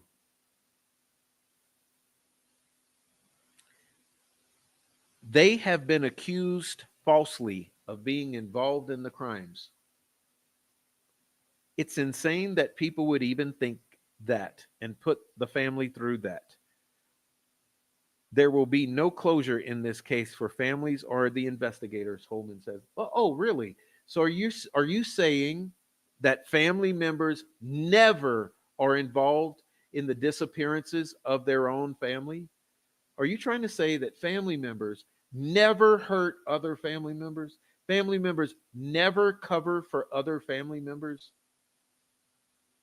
Family members are never involved in the disappearances of their own children?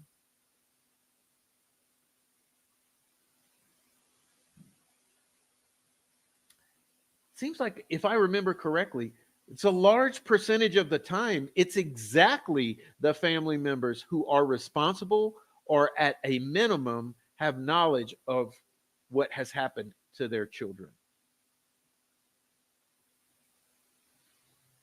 I think they're always going to hold a special place in my heart. Yeah, like Frank Meister, who you regularly tell that your next moves to. It was a very grueling 7.5 years, and they stuck with us. I'm sure there were times they were frustrated with us and the investigation. Anna Williams always told me, I believe in you guys. You are going to get this. After a year, yeah, 2, yeah, 6 to 7, and she still believed in us. That's amazing. Well, but what kind of charges are you holding over her head? While Holeman took some time off to be with his family for the holidays, he said he is prepared to continue to fight for Abby and Libby and their families if needed. If anything comes up that needs to be followed up on, or if they get an appeal and have to retry, I'll be right back at it, he said. I'm going to continue to make sure justice is served for Abby and Libby. That's the most important thing. And that's where we agree with you, bud. We do agree with that.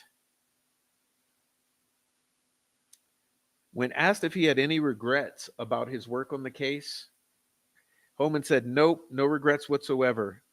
I've learned a lot. What about Robert Fortson?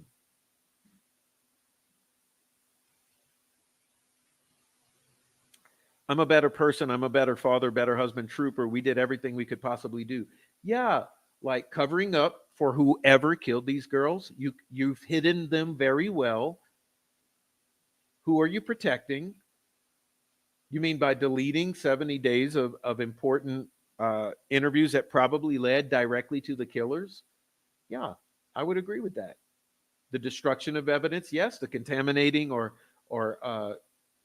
whatever, destroying of DNA evidence that would have probably led to. Yeah, I agree with that. I think you did a lot, all of you. This was always on the forefront of my thoughts. I guess the only regret is it took so long, but you can't control that. Yeah, it took so long to railroad Richard Allen. It took 7 years to find someone you can fuck over to this extent, so that the other ones walk free. Remember, this is definitely what Brad Holder said. I wish they would just get this shit done so that they can leave the guys who killed these girls alone.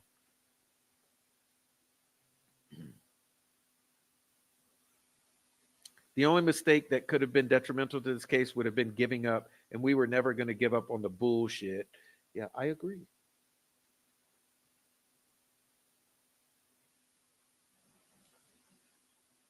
Okay. All right. What's up, Jake Brooks? Thank you. Thank you, Jake Brooks. I'm just seeing that. Sorry, so my throat's killing me. Sorry. Jake Brooks. What's up, Teresa? And everyone else who's here also. Thank you for being here. My throat is killing me. You know what I'm gonna go do? I'm gonna go. I'm gonna take care of my throat for 2 minutes. Give me a second. Let me see.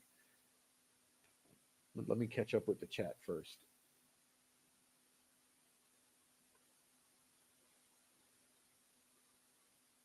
Yeah, he's trying to clean shit up. That's the whole point of this article. And what I suggest you do, go get this article and go in and take notes. Highlight the portions that are they're telling you what they're concerned about. This is my point. Okay, my bottom line is a thing like this, it tells you what they are concerned about because they're only addressing the points that they are most concerned about. Right?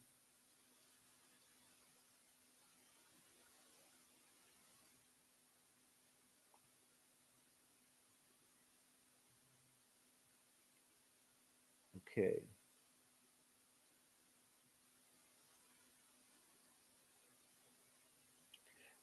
All right. So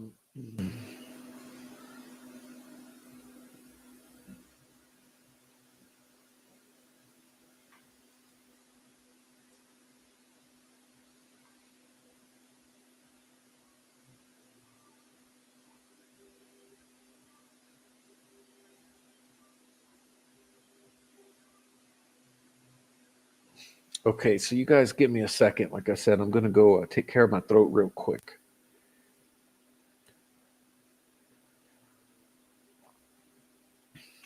You're guilty of something, and I'm gonna fucking prove it.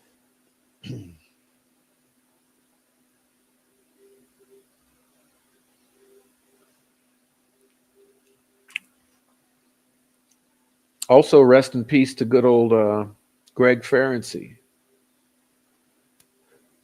What up? What up, douche crew?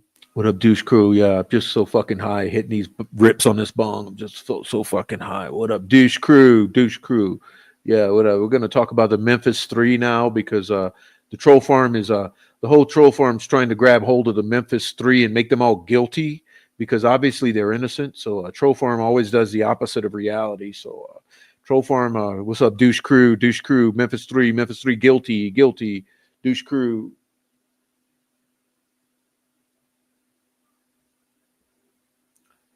All right. Deuce Crew, Memphis Three, Memphis Three. We're going to make them guilty because obviously they're innocent. We're going to make them guilty. Douche Crew taking over. Burn after reading. Everybody's going to start talking Memphis Three in the Troll Farm universe, and we're going to all say they're guilty and fuck them. And with Douche Crew, let me rip this bong a few more times. All right. So listen. All right. All right. All right. All right. So give me a second with my throat. Please light that chat up. Light that chat up. Look, while I'm gone, please do me a favor. Hit the like. Hit the like. Okay. Look at we got Cash App, buy me a coffee, et cetera, super chats, all this stuff. Support the channel. And most importantly, share. Okay. Don't share this one. This show kind of sucks. This show kind of sucks right now. But find a show that's really good and share that. Okay, so whenever you feel like sharing something, share something from the channel to grow the channel. Okay, so go find something, one of the shows you really like, and share that. This one's probably gonna suck, but yeah, I'll be right back.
All right, all right, all right, douche crew.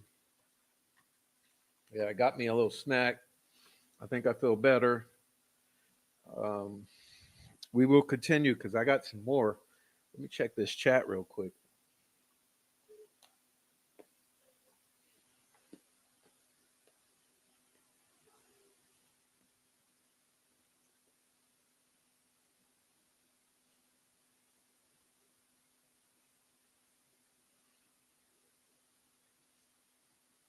Hey, Miss K.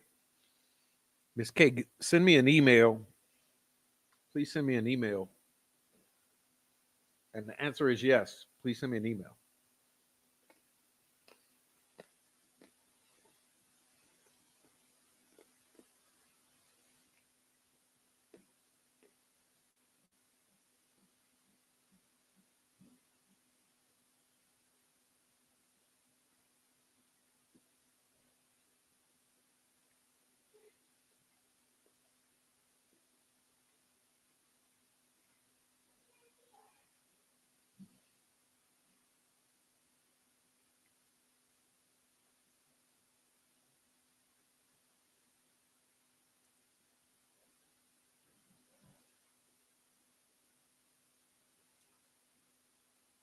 All right. So, you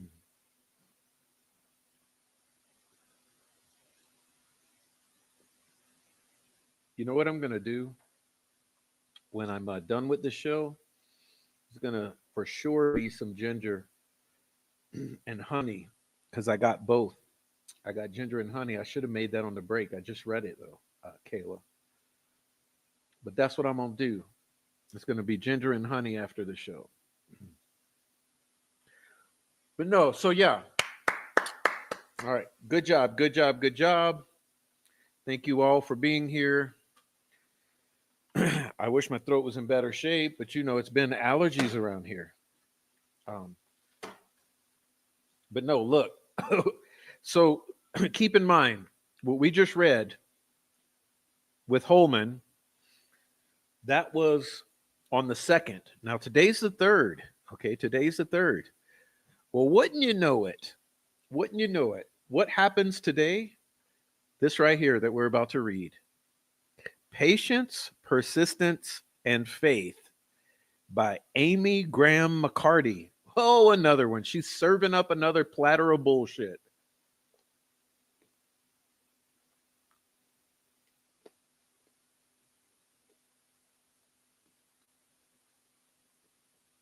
How can you not love it?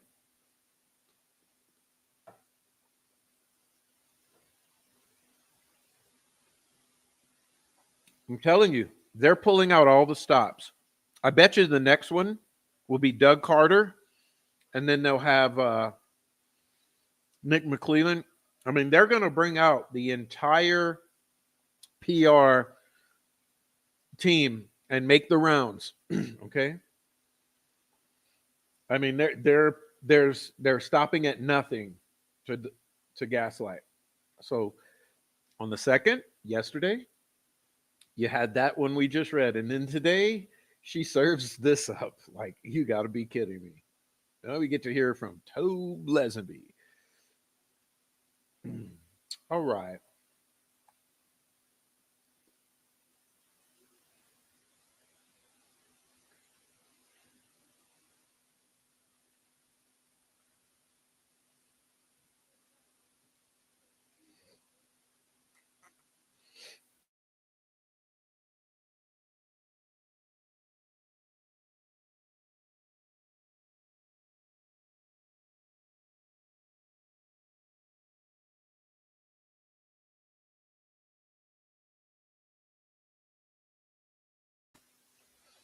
I mean, but for real, really, guys, do you really think it's a coincidence that do you really think it's a coincidence that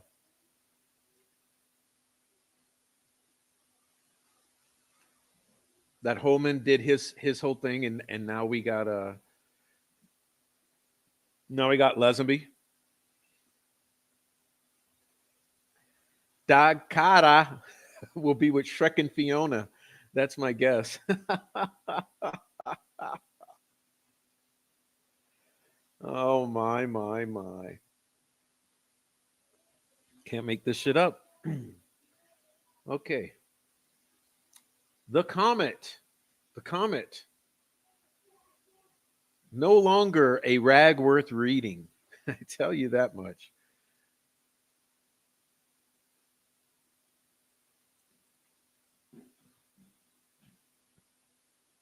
You guys should write. I'm serious though. You should write to the comet and let them know how much you appreciate this gaslighting bullshit. Seriously. Here we go. When Tobe Lesby received a call in 2017 about two missing teenage girls, he wasn't all that worried. Really? Is it because he was in Riley Park knowing already where they were and what was going down? Rumor has it. I remember that day very vividly, he said. The city council was meeting late that afternoon. I was in the meeting when one of our deputies came to me and said, "Hey, we're looking for a couple missing girls."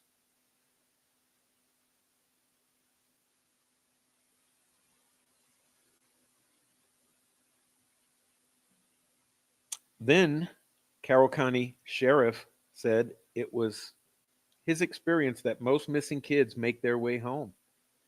At least that's how it was in the small community that he served.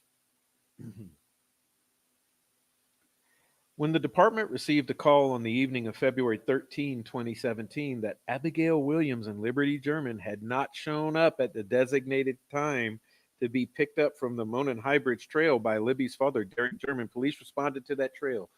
And I believe that whole thing is a bullshit narrative from the beginning. Remember, I don't believe anything about this entire timeline. That's why I argue with Michael Osbrook. Like Osbrook can kiss my ass with the gaslight. He wants to come in here and argue, and it's look, it's man, look. I'm not accepting anything I'm told about this, and I haven't seen any proof. And until any of you give us the proof, we're going to keep rolling the way we roll. And I'm not going to be gaslit about it. So sorry.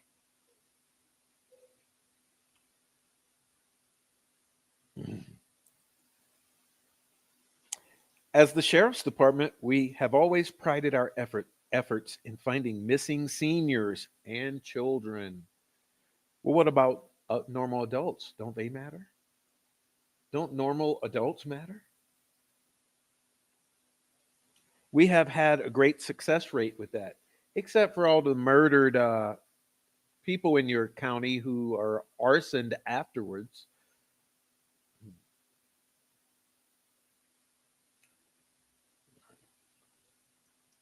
To be honest, I was not overly concerned with two girls that were missing, but obviously that quickly changed. Yeah, I heard how it changed. Okay. What's up, Deanna Burdett and Teresa and everyone else who's come in? I so appreciate that you've come in, but right now I'm focusing on reading this. So apologize for not saying hello to everyone as you come in. And here we go with the gaslight. I was not on scene. Really? I was at Delphi City Building Fire Department along with Steve Mullen and a couple city and county leaders to organize a further search for the girls. He said, recalling when he learned the bodies of Abby and Libby had been found. It was like someone punched me in the gut. A flurry of questions began to enter my mind. How? Why? How could this occur in small town USA? Is that your narrative, Tobe Lesby? Come on, dude. No one calls themselves small town USA who's in a small town USA. I mean, I'm sorry, dude. I just don't believe a word you say. Lesenby said he did not arrive at the crime scene until after the girls' bodies had been taken away by the coroner. By then, daylight was setting. Well, where were you all day then? So you're saying it was dusk. So where were you? Why did it take you until dusk to get your ass over to that crime scene in small town USA.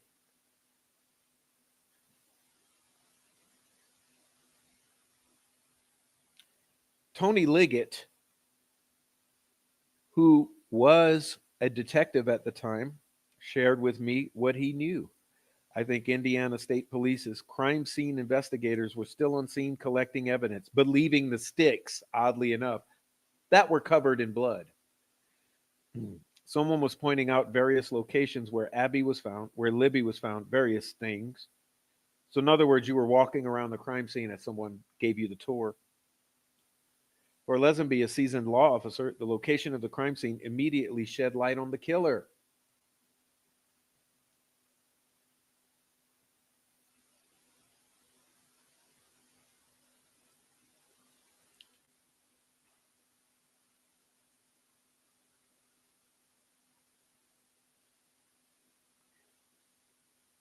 How close it was to town, but yet remote. How quickly things turned from going from city to county in that remote location. For someone to have insight to use that remote location, they had to know the area.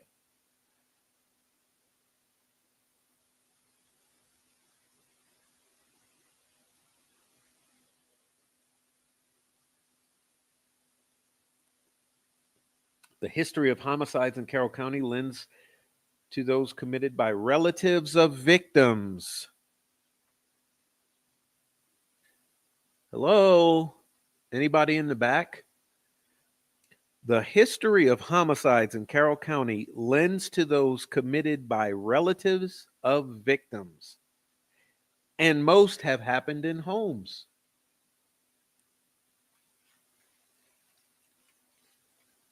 And you wonder why people have theories.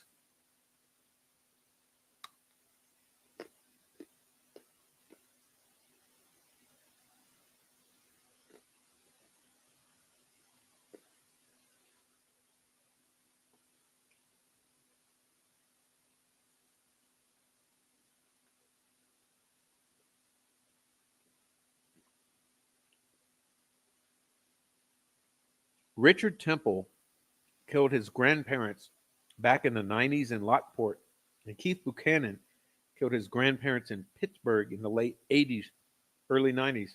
Those were in the home. To have an outside homicide scene in the county was somewhat rare based on my experience at the time because it's a dumping ground.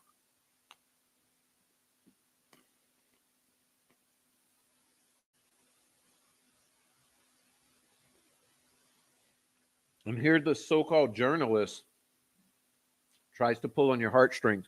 Lesby tried to hold back emotion as he spoke about the deaths of the girls.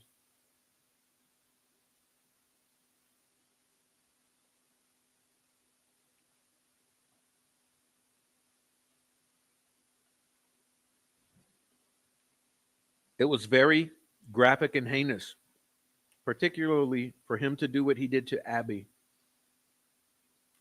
In essence, killing her first and allowing Libby to watch that.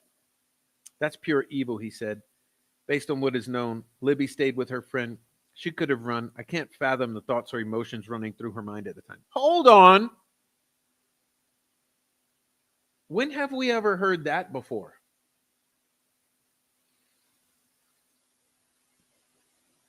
Has anyone heard that before? Now Abby is killed first while Libby watches. That's the story now. Killing her first and allowing Libby to watch. That is pure evil. Based on what is known, Libby stayed with her friend. She could have run.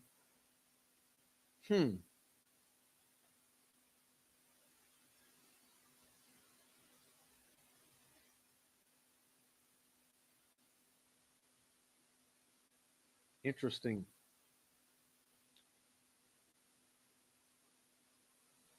So that's the story now. That's the story now. Abby's killed first and Libby watches. Interesting. Okay. Okay, Tobe. When word came that volunteer Kathy Schenk had found tip number 74 5 years after the investigation started, Libby had renewed hope. Uh-oh. Uh-oh. You guys are just making shit up as you go. I think I recall saying, "What?" as I more intently listened to the information that had come up and come forward, he said. Tony Liggett was the one that shared that with me in my office. I felt at that moment a sense of hope to be able to have a successful conclusion to the case. Why? Because you found someone named Richard Allen?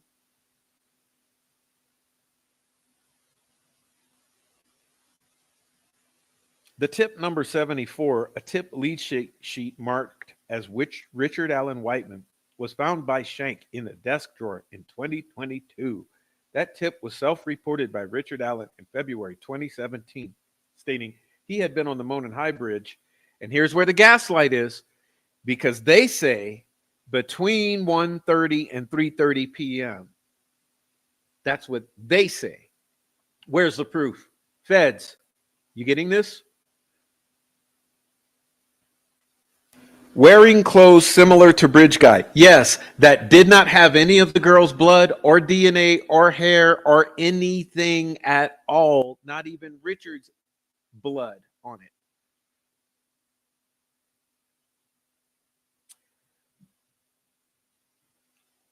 And once again, who says Bridge Guy had anything to do with this crime?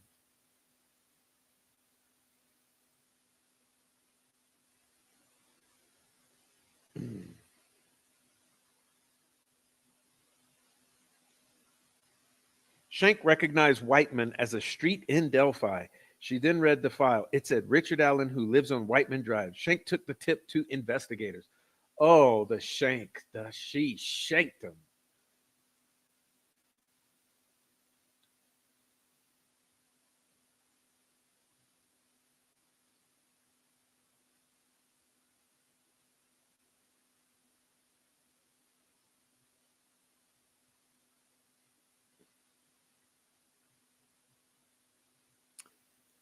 That tip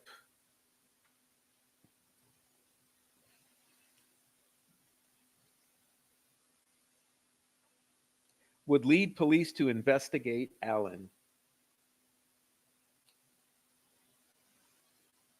In the end, resulting in his arrest and conviction for killing Abby and Libby, allegedly.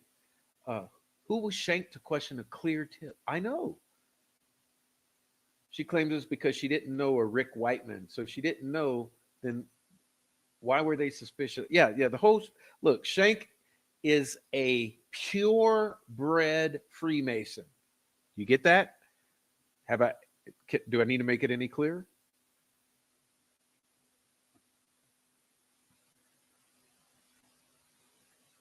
So is who? Doug Carter, Nick McClellan.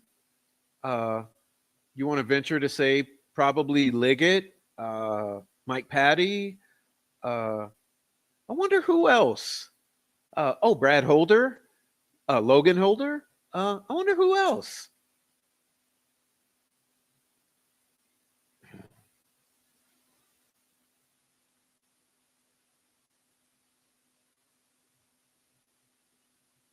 There were various points in the investigation, particularly when we didn't have leads that were being successful, and that was frustrating, Lesby said. I've always felt we are human too. Were mistakes made? Absolutely. Oh, shucks. When you add in the human factor, whether you like it or not, mistakes can be made. Oh, shucks. But with this hope and with what Kathy uncovered, I thought there was potentially light at the end of the tunnel. So so you see what's happening, what he's doing, okay? All that he's doing here is he's trying to lay out like how the tip was the clincher here. It was all about this tip, right? Okay, that's the first thing. First narrative point. All right. A reward of $325,000 had been offered to the individual or individuals who offered information leading to an arrest the person responsible for the girls' deaths. When asked if Shank would be receiving the award, Lesby said that decision was out of his hands. I don't think she fucking should. You know why? She was volunteering for law enforcement. So that's like law enforcement receiving the award for themselves. Let me make a point here. Why in the fuck should Kathy Shank receive the award or designate who it should go to when she was volunteering for law enforcement? That'd be like law enforcement solving the case and giving themselves the fucking award for solving the case. That is supposed to be for someone who sends in tips, who, like, you know, that $325,000 is supposed to be for some community member who out of the blue calls in and says, yeah, you know what, that bridge guy that killed those girls, that's my dad, and my dad killed those girls, or that's my uncle, or that's a guy I go to work with, and I think it's that guy, and he said to me one day that he killed those girls, and you should check him out. That's who that type of award's supposed to go to. Not for a volunteer working for the police.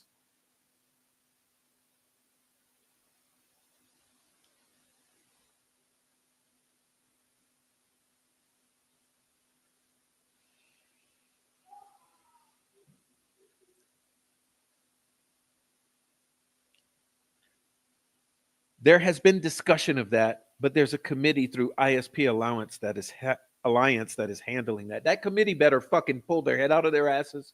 She was volunteering for law enforcement. She don't get shit, and she don't get to designate it to the ballpark. If that happens, it's called money laundering, because it in essence means that it's going to the family.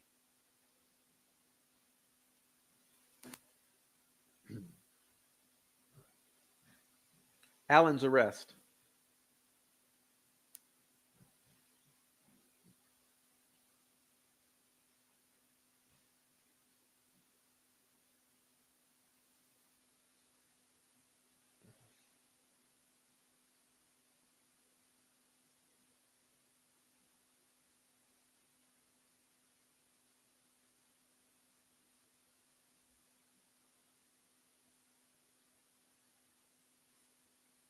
Hold on a minute. Sorry for that.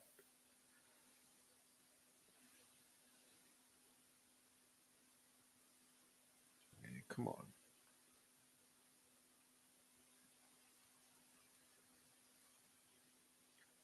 Oh, shit. Sorry. Word of Allen's arrest came in the form of a phone call from Liggett, Lesenby's chief deputy sheriff and one of the lead detectives on the case.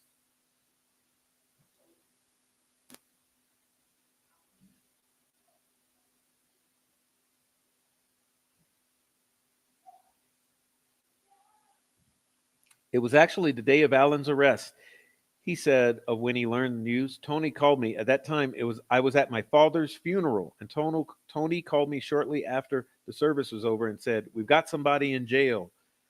I knew they were serving the search warrant, but when he went into greater detail in terms of the bullet and the timeline with me,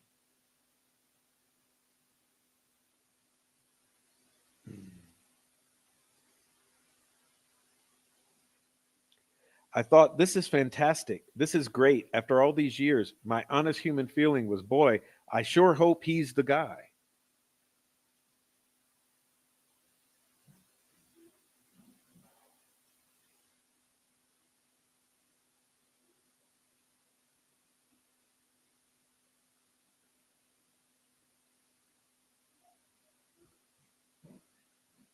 Before Allen's arrest, Lesenby said he had few interactions with him. Like most in the community, I'd seen him at CVS. As I recall, in what little amount of time I had interacted with him, he was very professional and was doing his job at CVS. Even as sheriff, I had no idea. Once I found out where he was employed, I was probably like everyone in the community and thought, really?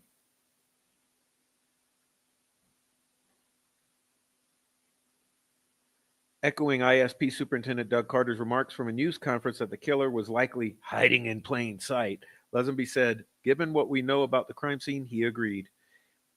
I had felt all along it was someone who knew our area, grew up in our area, and knew the lay of the land and come back, or someone who was currently living in our area. There was obviously truth in Doug's statement.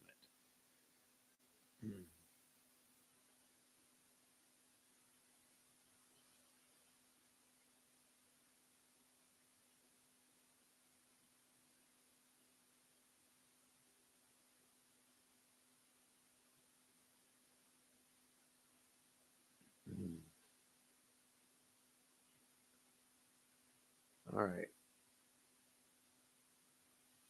For Lesby, two, p- two key pieces of evidence he believes pointed to Allen's guilt.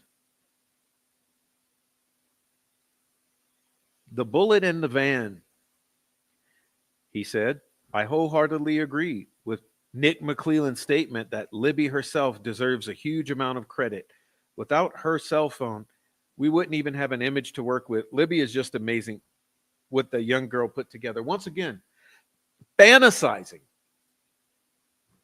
Like, why do we have to fetishize the two fucking little victims and turn them into heroes and fantasize that they were sleuthing geniuses and they pulled the phone out and they recorded those girls and the other one hid it under her dead body because she was being killed first?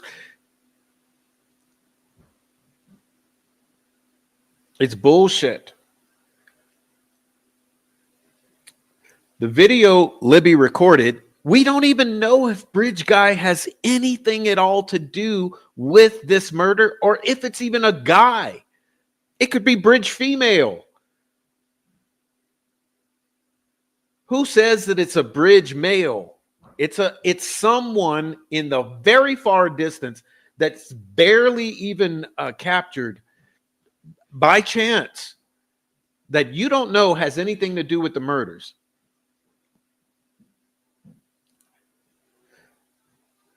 The video captured Allen wearing a blue Carhartt-like jacket and jeans. Really? Is that so? You're turning that in. So you're turning speculation into fact.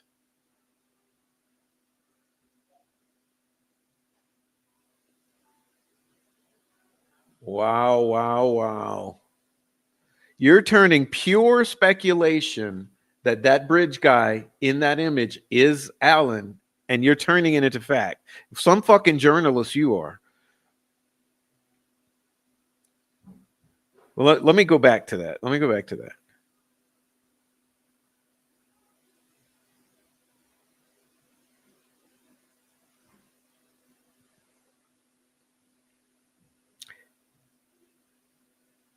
Abby can be heard asking if the man is still behind her and then telling Libby, don't leave me up here. Speculation, speculation, speculation.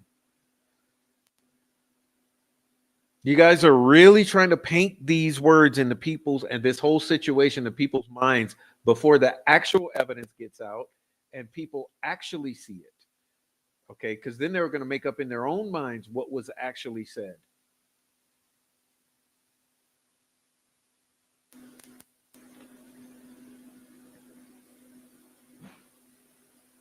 Libby is looking for a place to get away from the bridge and tells Abby there's no place to go but down. Alan then says to the girls, guys, what? Wait, how do you know that's Alan? How do you even know that it's Bridge Guy that's saying that? Because that person is so far off in the distance, and the voice that says that is very close to the girls. So you make sense of that. So you guys you're totally spinning a fucking false narrative, trying to paint it as fact of what happened. Alan then says to the girls, guys. Libby responded, hi. And he then told them to go down the hill. Yeah, we'll figure out. We'll figure out about that when we get it. When we get it. Okay, when we get to see it and hear it ourselves, we will talk about it then.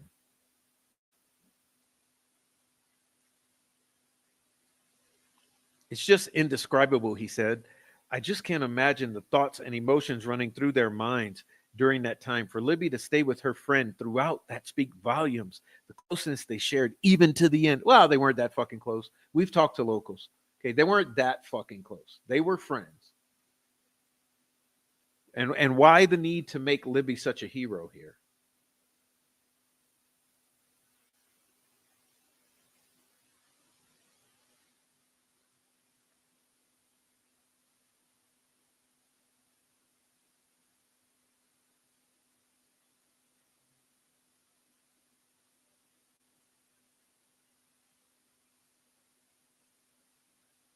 Okay.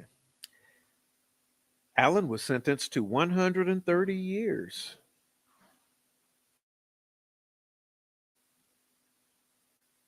In the IDOC, 65 years for each of the girls' deaths. His sentence will be served consecutively, one after the other, because we knew that she would give the maximum possible fucking sentence. We knew that from the moment we heard guilty. Okay.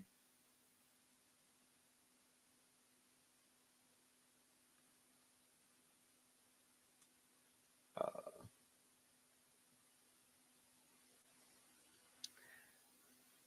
Even days later, it's surreal, as if it's been a dream. Yeah, it's a dream that you got this major accomplishment accomplished.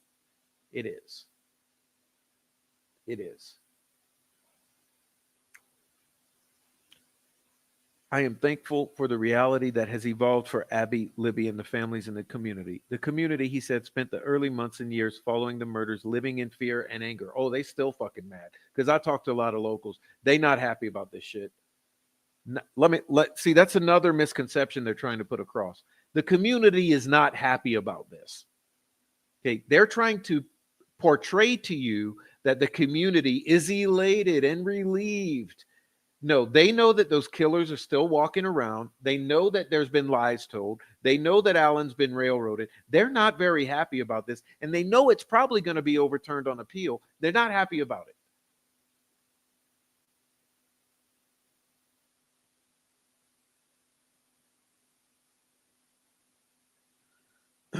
Okay. I don't know how many times I heard, I'm never going out on the trails again.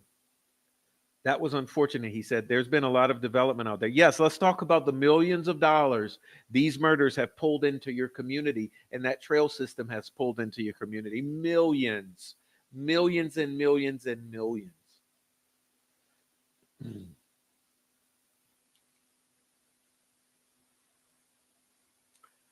As the years have gone by, Lesby said people are once again enjoying the trails as they were intended. Yeah, it's not because you railroaded Richard Allen. We all have our habits, and after a while, you get back into old habits. But in this sense, it's getting back on the trails. He said, our world is not what it used to be.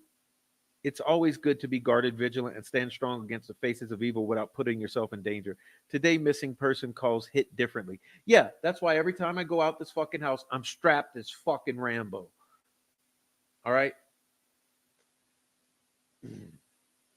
That's why.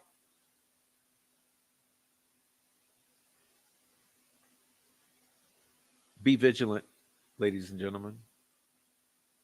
As time goes along, no, I'm sorry.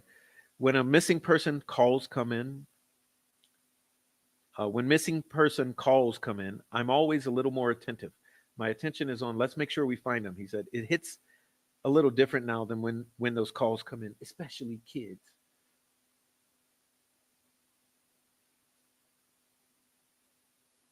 As time goes along, it's unfortunate that the trust and faith in individuals has been downgraded throughout the years, even for me. If this business has taught me anything, it's to be a little more attentive to what you're observing. Make sure you're getting both sides of the story. Having listened to the audio of Bridge Guy over and over throughout the years, Lesby said, hearing Allen's confessions, his family members confirmed to him that he was Bridge Guy. Oh, so you're a voice expert too? So you're going with Harshman in that you're suddenly a voice expert to declare that Allen is Bridge Guy. What locked it in more for me was I started listening to the confessions he was making while in IDOC and the van. He said, at that time I thought, there's only one person who knows about Brad Weber's van, actually three, but two are no longer with us. Ah, did you and Holeman?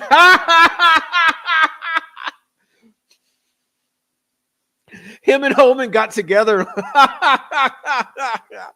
There's only three people that know. Allen, well, two are dead, and Allen.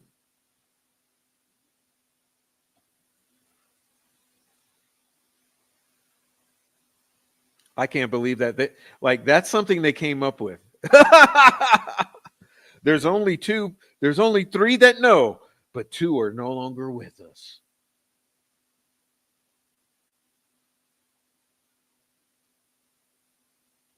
Jesus, Jesus. So you and Holeman got that one together. Lesenby's faith carried him throughout the last 7.5 years. Well, that's not being manipulative at all, is it? Mentioning God is not being manipulative.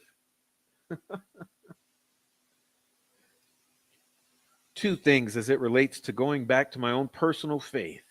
When I boast about this, I boast about God.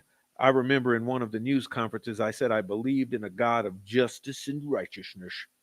Fast forward to Friday, December 20th. I give God all the glory for this. As soon as the verdict was read, the very thought entered my mind. God had come through with that justice and righteousness that I had mentioned from the very beginning.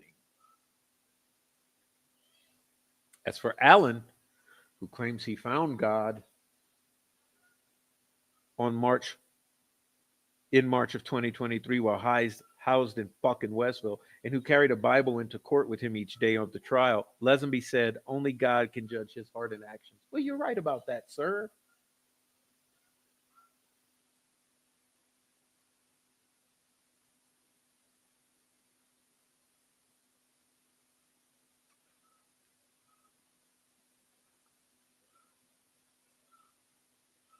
For Richard Allen, if I had the opportunity for a one-on-one, I'd say, if he has truly found the Lord, if he wants to make it right, then he needs to pour out his heart and soul to God and not just manipulate or say those words. Oh, so you're going with Holeman on that one too? That his whole thing about God, finding God, is manipulation. Okay, you and Holeman are lining up here, and you're only 24 hours separated in this campaign here, spinning this shit. The thing that has frustrated me was for him to throw God into the mix. So just like Holeman, I think that is Satan causing him to manipulate people. Oh, just like Holeman, you're using the word manipulate. My Christian belief in faith, and faith is that when you're doing manipulation, you don't want to use God. That will not work for you. Scripture from day one of the trial has carried Lesenby through, he said. Oh, who's using God to manipulate here?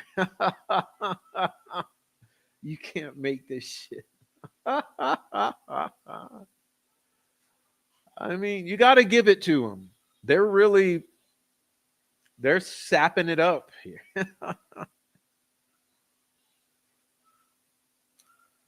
The first day of trial, I actually have a retired sheriff friend that sends me a scripture text every morning. I think it was divine intervention because on that day he sent me Psalm 24 or 27:14. Wait for the Lord, be strong and take heart and wait for the Lord. I thought it was fitting for the first day of trial, and now here we are today.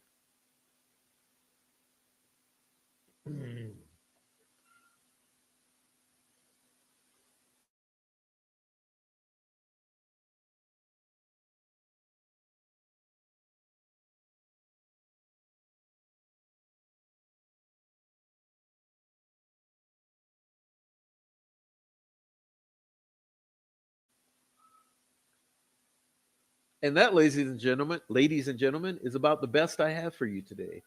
Those are the two PR pieces published by the Carroll County Comet in the past 24 hours. And you got to give it to them. They're doubling down. Okay, they're doubling down. They're in full damage control mode. You got to wonder what are they doing? Okay, what are they really doing? Sorry, I'm trying to pull up the chat now.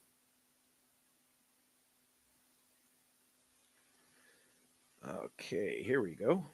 Thank you so much for everyone who's here. Now, let me see.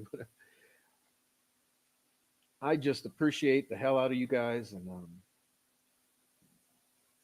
I know I belabored the point. Okay, I did. It took me way too long with 2.5 hours to read the two little articles. I know I tend to stretch things out, but it's only because every time I read an infuriating gaslighting point, I want to make a counterpoint to make sure that everyone understands how I feel about it. But geez, man, you cannot make this stuff up. So good news for you. I'll be doing it again because I have the murder retards interview of Holeman. Uh, I have that on deck for the next show or two when I'm ready to get to it. We'll be looking at murder uh, shits, uh, in depth, extended, long ass interview of Holeman. That one's going to be hard too. So anyway, so that's that. Thank God. So how's this chat doing? Let's see. Okay. Karma is coming for Delphi, and each and every one of them will answer for that. Well, that's what I asked. Okay, who are they hiding? Who are they protecting here? Because I truly do feel that there are people who have been hidden from the public who are responsible for the murders of Abby and Libby. I truly do feel that they are protecting some people. Who are they protecting? Who are they hiding? Who are they covering up? CAA, thank you for the $1.99 super chat. Thank you very much.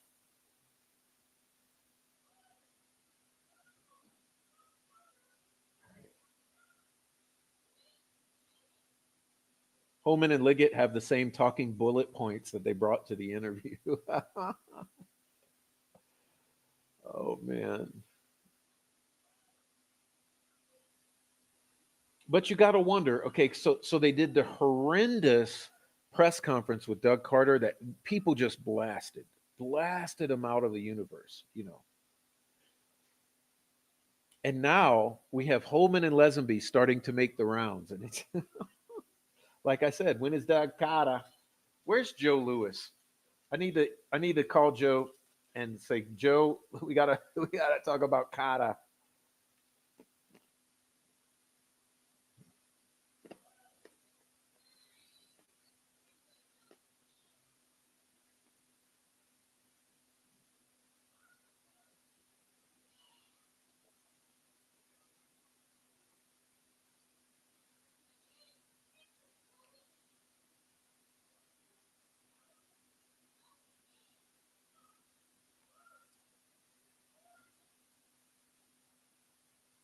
AJ Barnes.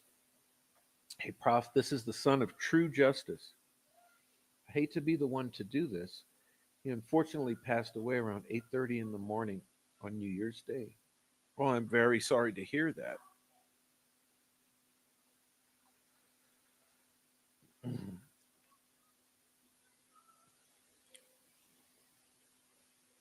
I'm very sorry to hear that. God bless him. We'll say a prayer for him. Everyone in the chat. I don't know if you guys saw that. I have seen that yet, but please pray for true justice. And God bless you too. We'll pray for you too, AJ Barnes.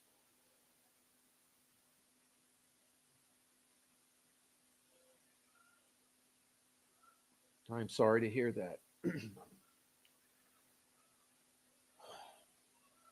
Okay. All right. So Joey Joey says he's been timed out. I don't see that, Joey. Where are you timed out, Joey? Because you're. Let me look for it, Joey. I don't see anything timed out here.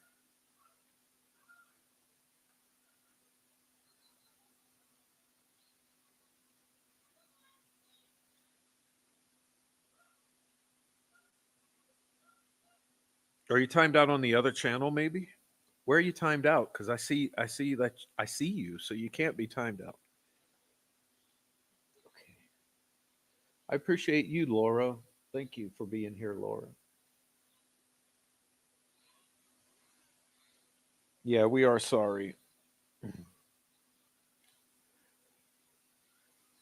Well, I'm sorry you were timed out. I'm not seeing it. But I do have a strict filter on my chat. So when you say something that might be a little off color or using bad words, um, it gets blocked until I approve it or a mod approves it. So I'm looking now. I'm not seeing anything, but I'm sorry about that, Joey. You may have been you may have been filtered out by the algorithm. I have strict filters on my channel. Because the troll farm made me do it. Okay, the troll farm made me do it because they would come in and I had to put strict filtering on all my comments on my channel.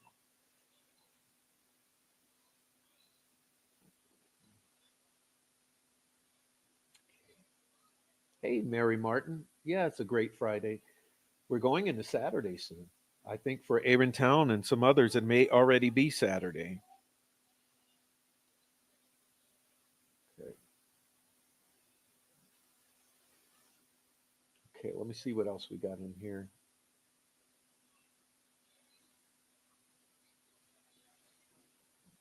Yeah, that was. I'm glad you mentioned that, Chester. 22. Here's my other thing. Here's my other thing. Where's the fucking jury? Where's the fucking jury? This jury who should be so proud of what they did. Where's the fucking jury?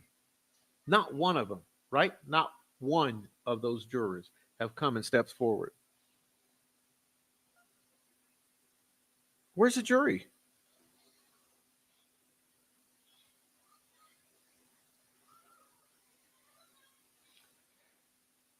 I mean, it's an honest question. It's an honest question. It's ridiculous. They're patting themselves on the back and doing interviews. They're running around like a bunch of heroes. Yeah, like they're a bunch of heroes. There are many other children murdered in Indiana. They should be investigating those, not doing interviews.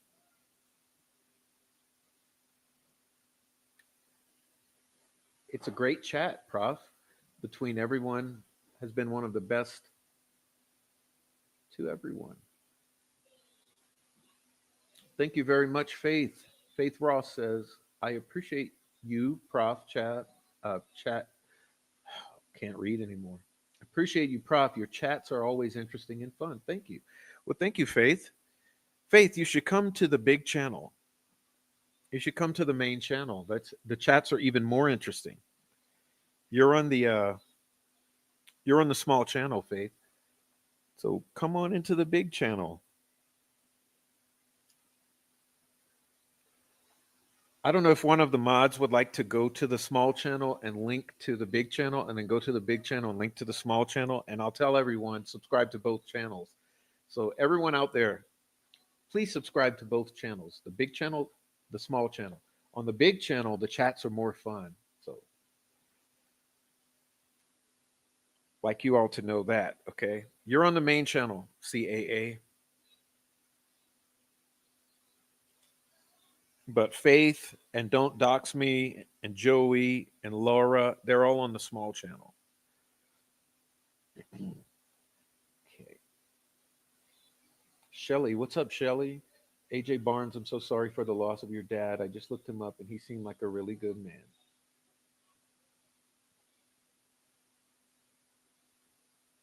Their consciousness is bothering them and they can't leave it alone. They know Richard's innocent.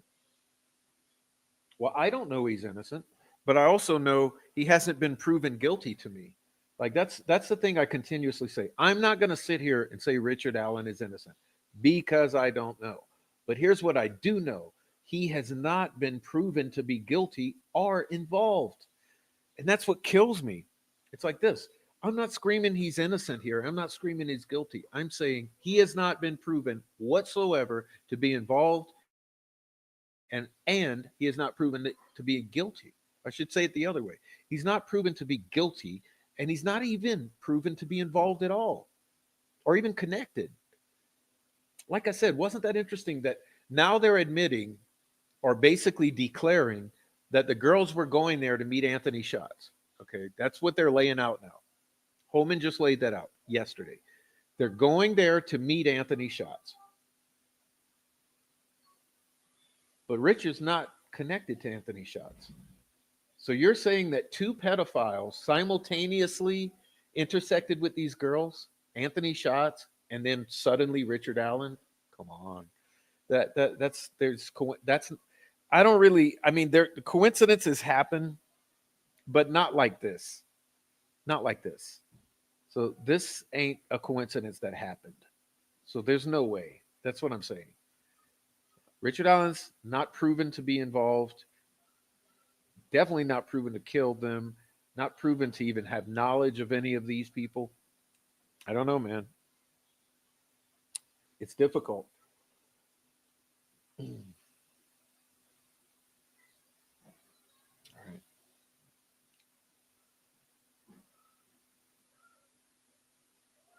After so many years lurking, possibly half the wrong channels and getting more confused by gaslighting, misinformation, it's awesome finding a prof to make some sense of the BS.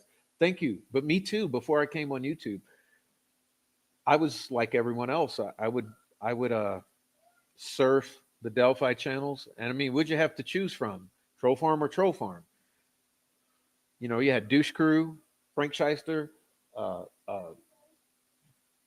Sonny Justice. I mean, the only thing you really had was True Crime Design and Eye of Apophis. That's all you really had. And then there's been some smaller channels like Raffy and Rod Holt and Misbehaved. There's been some of the smaller channels, but of the larger channels, you had very limited options here. All right.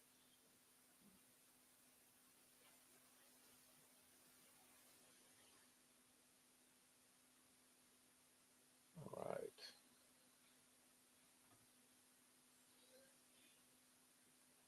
But I welcome you all and all of you in the lurker crew. I appreciate you lurking. I like to lurk too, but I also encourage you join the chat. And a good one too. If you're on the if you're on the replay after the live is finished and it's just replaying, drop some comments down below, and then you can join in the conversation. Because often you miss the live chat, you miss the best part. All right. So, but I appreciate you all being here. You're wonderful.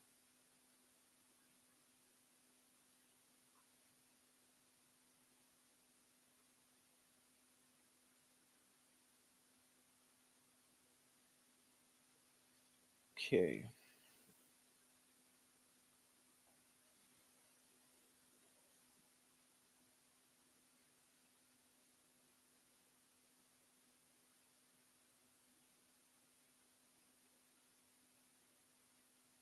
Barbara Borman says 6 a.m. in Germany, but glad to catch you live. Well, God bless and good morning. And what are you doing up this early? Here in town? You guys wake up super early. You guys wake up super early, and because I always do these later lives.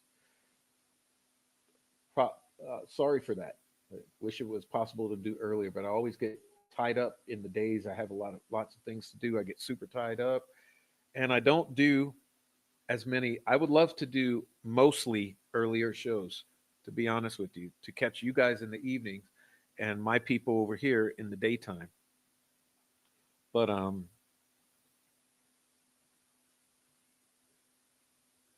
it just never works out. I get so tied up all day. Like today. Today was busy. Today was a busy day. Remember me talking about my one? I had a tire, a brand new tire that was leaking. Yeah, so I spent a good part of the day today getting that taken care of. All right. All right. Prayers for true justice and his son. I think the jury was compromised and they aren't going to come forward. Not after what they've surely seen by now. Well, that's what I'm saying. At this point, where's the fucking jury? Look, it's been enough time. Okay, it's been enough time that this has been done. They've had enough time to reach out to someone. If they're so proud of what they did and they put this monster away for life, where are they?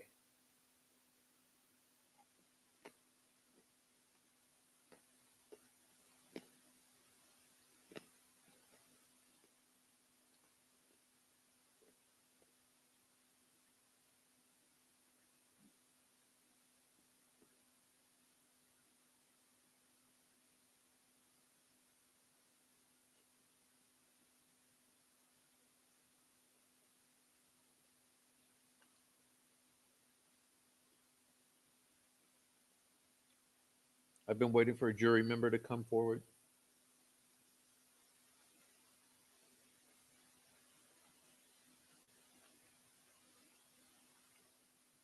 They're saying nothing. But this is a true story.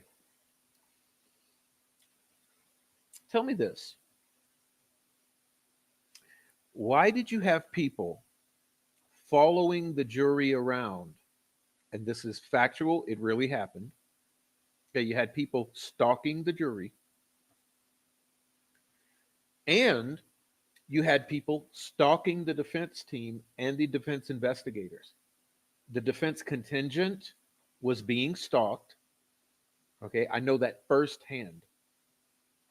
And the jury was being stalked by individuals in vehicles. That's not a lie. Both are factual. And you think it's a fucking joke here with Delphi? All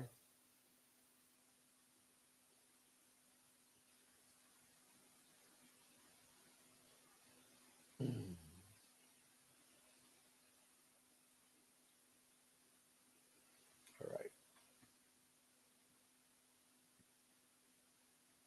I would have liked to have been the black sheep of that jury. I've already been threatened by guns in my face. You can't buy me off no matter how much. I don't sell my soul to the devil. What's up? Who's your daddy? Yeah.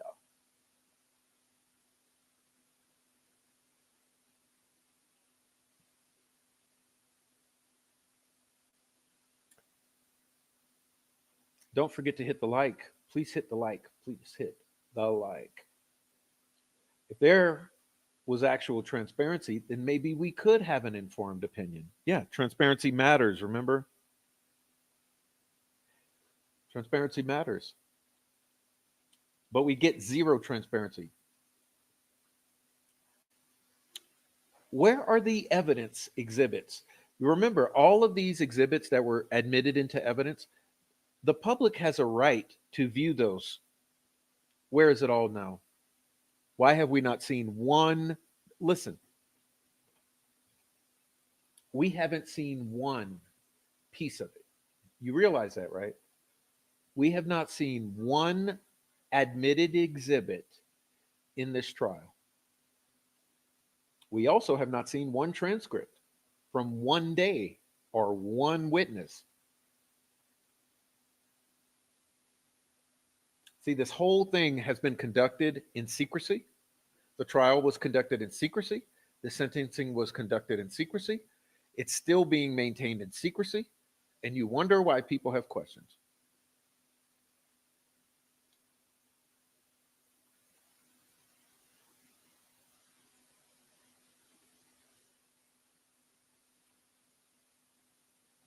I love how Carter, that's another thing. Where's Carter? Where's Carter coming? Why has why has Carter not come and told this story? I love how he blathered on and on about how he couldn't wait to tell us about the tentacles. And then Holeman comes up with Rick and no tentacles.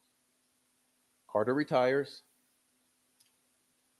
Carter said he's going to tell the story. Has he told the story?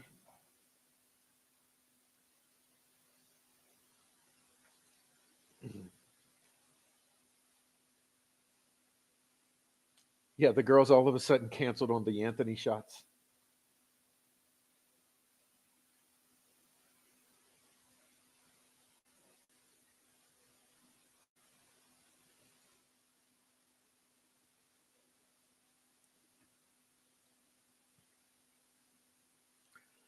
Right.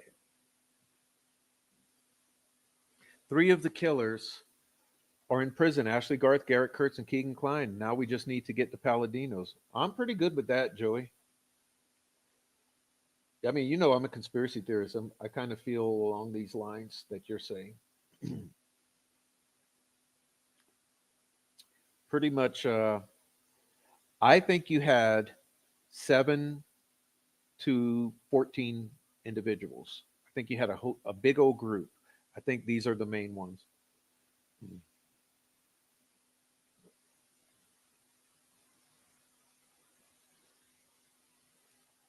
always reserved my judgment until all the evidence is tried and tested. No way I could convict anyone based on that evidence presented in that courtroom. Exactly. That's our argument. I mean, that's my argument. Is like, look, you can say all you want, and these state police can say all they want. Prosecutor can say all they want. All the fucking YouTubers, a troll farm, they can say all they want. Here's the thing with me: I've not been convinced by any of this evidence at all whatsoever that he was even involved, much less guilty of the double homicide. And furthermore, what it looks like to me is there's a railroading. You had a biased judge. You had a dead set prosecutor on his vision, and you had an incompetent, corrupt law enforcement. I mean, what is that all? What does that look like to you? Hey, Mino Dino, thank you for the super chat. Another awesome Friday. Shaw. Mino Dino, thank you. Trying to set a Guinness World Record for coincidences. Yeah, and some people say I don't believe in coincidences, blah blah blah. I mean, the thing is, I do believe in coincidences, but they're very rare. I don't believe in these type of coincidences. Like the fact that, like, say with these recent events that just happened. So you had New Orleans happen and Las Vegas, same day, only hours apart. There's no way that's a coincidence. Sorry. It's like this.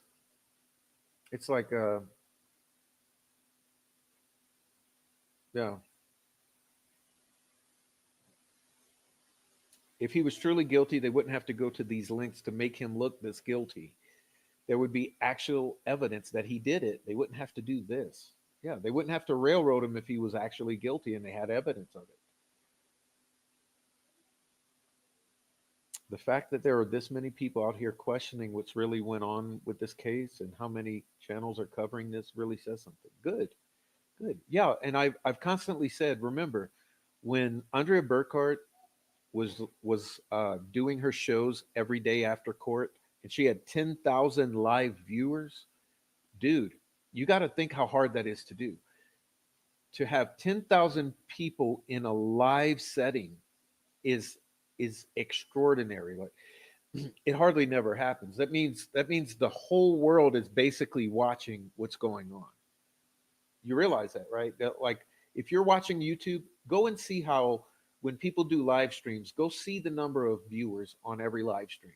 And I guarantee you, when you see 10,000 live stream viewers for 5, 6 hours, that tells you that a large segment of the population is super focused on what's being presented. And she did it damn near every day of trial, which tells you people were interested in what happened in that courtroom. Hmm. Okay.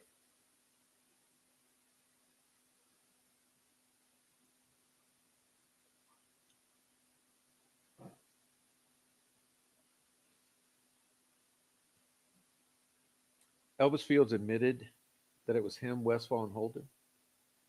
Like I said, I believe it was 7 to 14. So there's a bunch of them. I don't know who them. Kelsey didn't speak for 9 months because they were instructing her as to what to say, not because she was devastated. Or was she pregnant? I don't know. Something weird happened with that one, right? Because then she came out. Remember, she came out also on a podcast uh, tour. She came out on a PR campaign, making all the rounds, blah blah blah blah, blabbing her ass off. After that, she was on a mission, a PR mission, to spin this narrative. And people always have wondered why is she criticized. Well, look at all the things she said.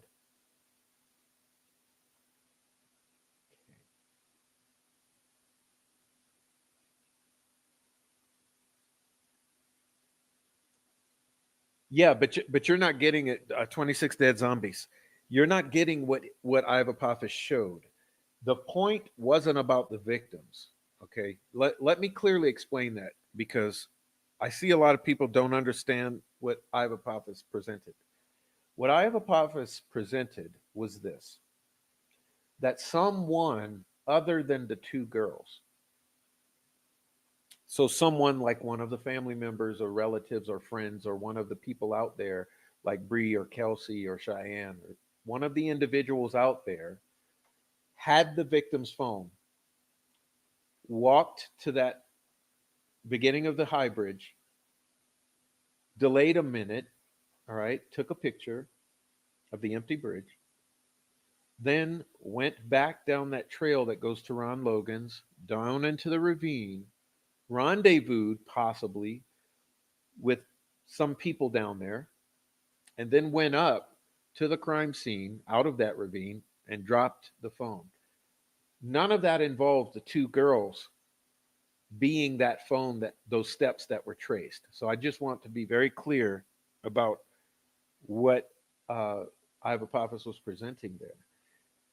And it's my opinion that what Iva Apophis was alluding to is that the girls were brought up through the ravine. Okay. But I'm sure that person will make future videos to more clearly explain that. Yeah. Hello, Wanda. Happy New Year to you.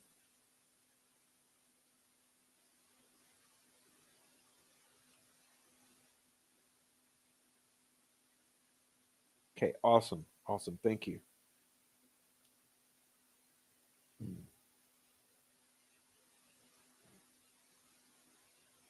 Yeah, well, I forgot to mention that. I forgot to mention that. Yeah, the judge also did not allow the defense to present anything like a defense. Okay, that's a whole other. I totally forgot about that whole aspect. I was focusing on the transparency. Okay. Yeah, Doug Carter, you have the floor. You're welcome to tell your story now. Talk about that piece of the puzzle. Tell us about the shack.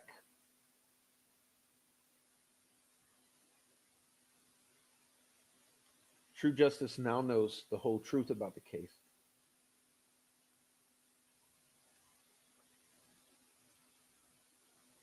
All right.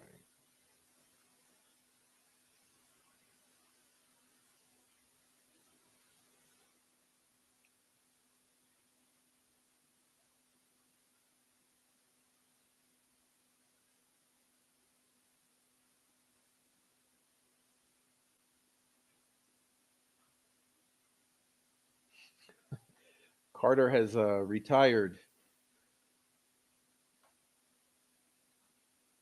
I mean, but you got to understand this. Carter is a Masonic brother to Brad Holder and Nick McClelland.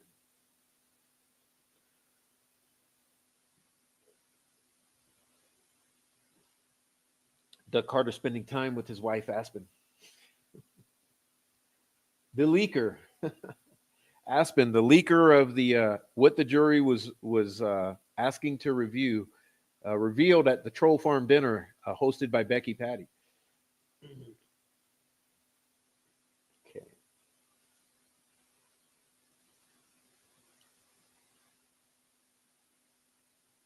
The only facts is that Abby and Libby died. Yeah, I've said that so many times that the only thing you really know about these murders is those girls were found dead in the wood sometime in the morning on the 14th. And you kind of start there. Now, as you work backwards, you don't get very far because they're hiding people.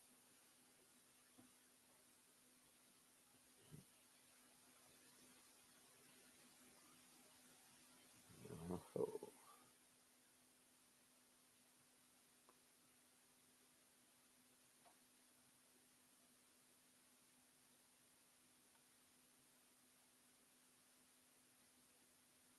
Weren't the FBI already in town on the Kokomo gang? Oh, you mean the real killers?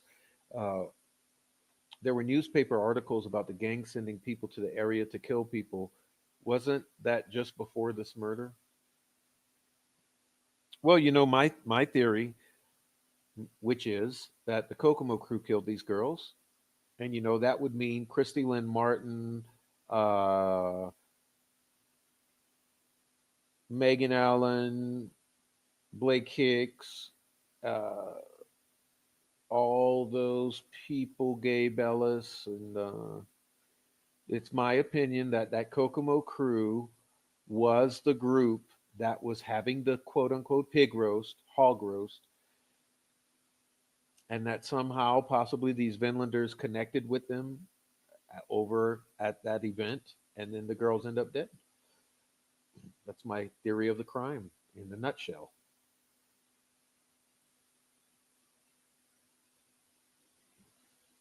Okay.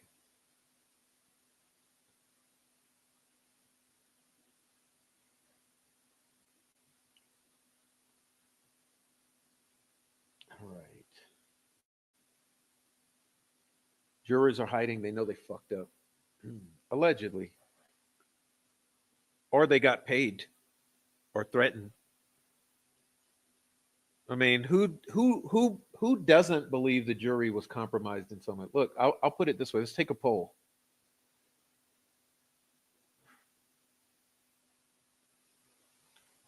Put a one in the chat if you think the jury was compromised in any way, in some way.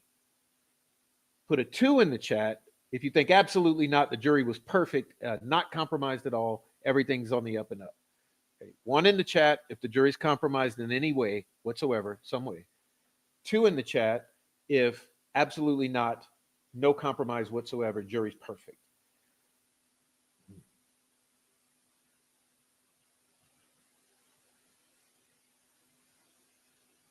All right.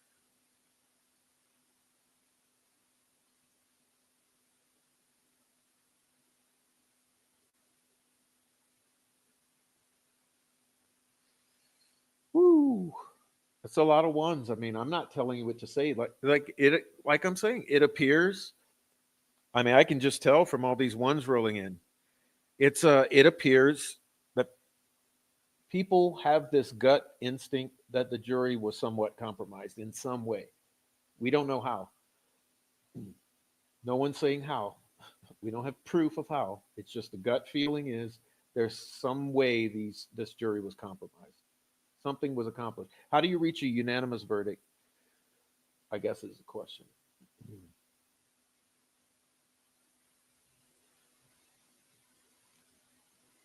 All right.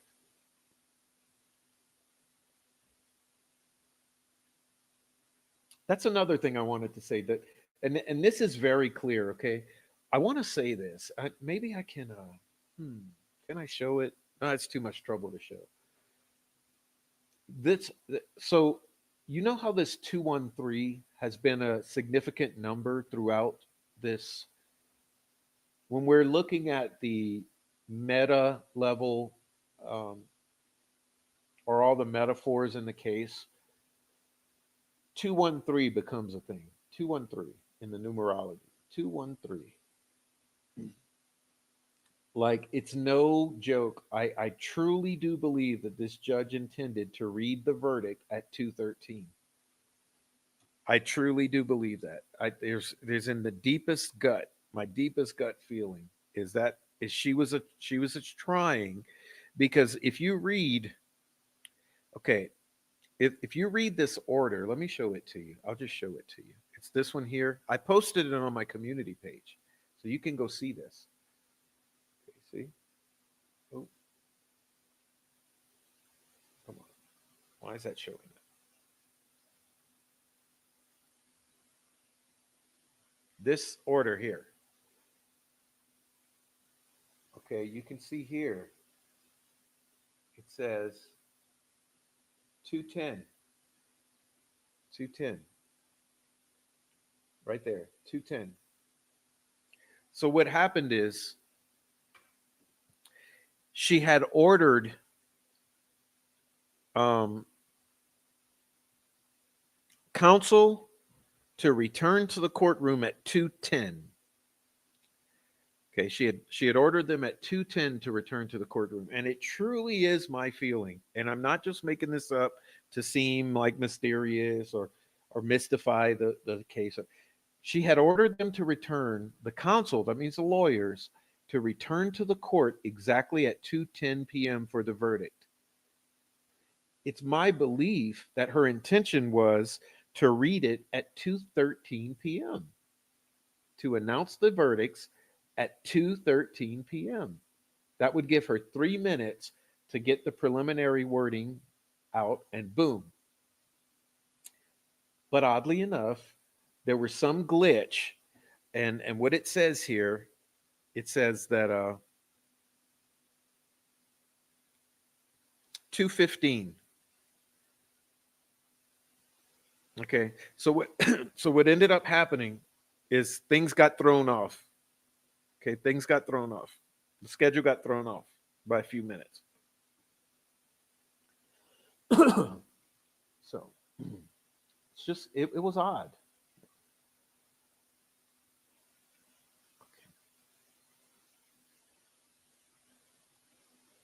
I don't know what just happened.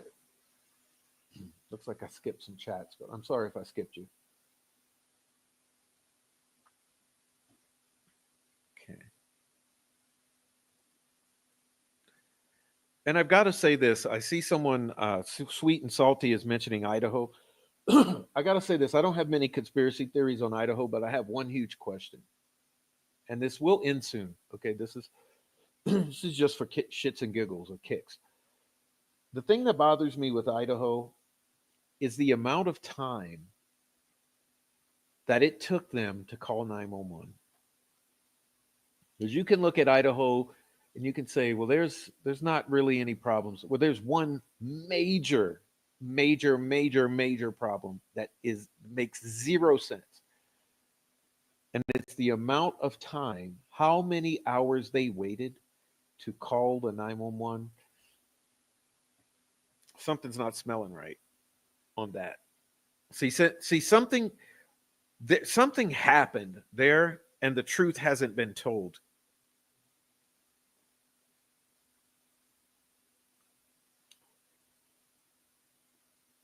Okay.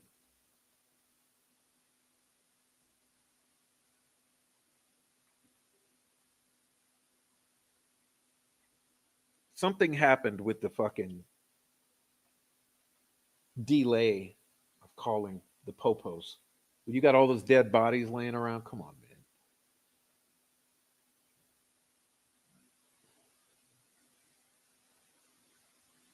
No, I don't. I don't think the crime scene was under the bridge. That's where Rafi and I disagreed. Rafi and I have one. That's our only disagreement because Rafi and I agree on so much. But the one place we really disagree on is where the crime took place. I think it happened by Wilson Bridge in the handmade shack or the makeshift shack. He thinks it happened under the high bridge. So that's where we disagree. And hey, that's okay. Like we're both in it for the girls. We just disagree on what we're seeing and what we think happened where. But aside from that location being the difference, I agree with him on everything else. And like I said, you got to understand, we don't know much because they've hidden everything. It's all been hidden.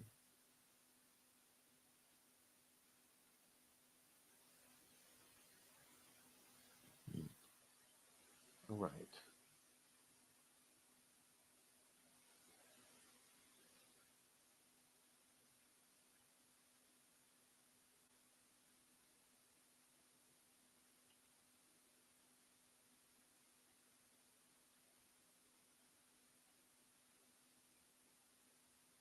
All right, y'all. So I'm ready to get out of here. So I'm going to finish this up.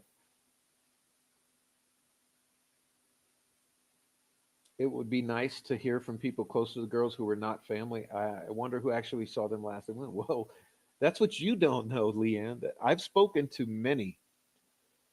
I've spoken to family members who are not Becky Patty. I've spoken to family members. I've spoken to friends, and I've spoken to relatives, and I've spoken to other locals. So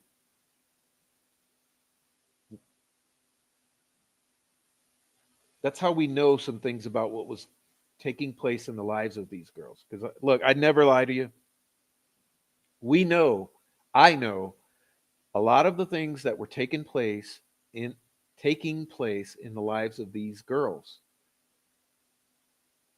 because I talked to people who were close to them and close to the family.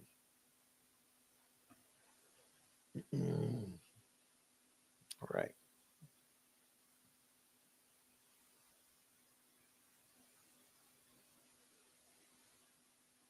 All right. Would it be possible for Rick attorneys to subpoena all of the cell providers to determine if their phone was subpoenaed by LE? The legal department would still have to record them.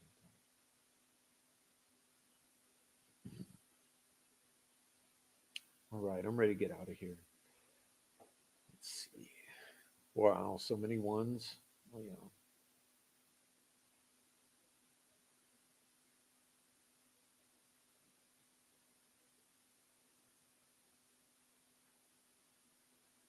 The jury was definitely compromised due to not having all the evidence. Well, that's a good point too. I didn't even think of that one. Right, right. Good point. Good point. Good point of that. Good point. Okay, that's a good point. Yeah, they were compromised by being not shown all of the evidence, by being not shown the defense of Richard Allen, and also not. They were. I don't think they were allowed to the discussion of the discrepancies in the sketches, the whole deal with Daniel Pearson, and I mean, this jury was fucked. I'm telling you. Okay.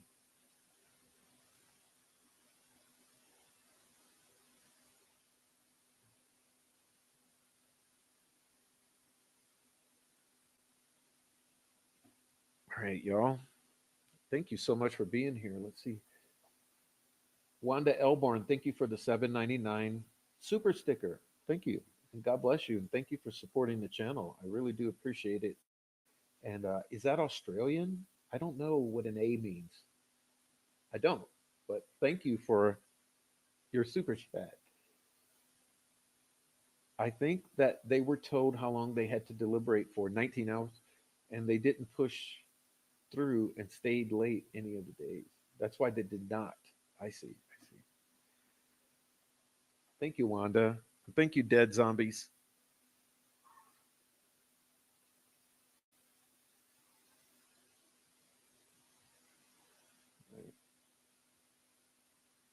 You heard she was aggravated because it didn't get to happen. Can you send me the receipts, Deanna? I love Deanna Burdett so much. Thank you for being here.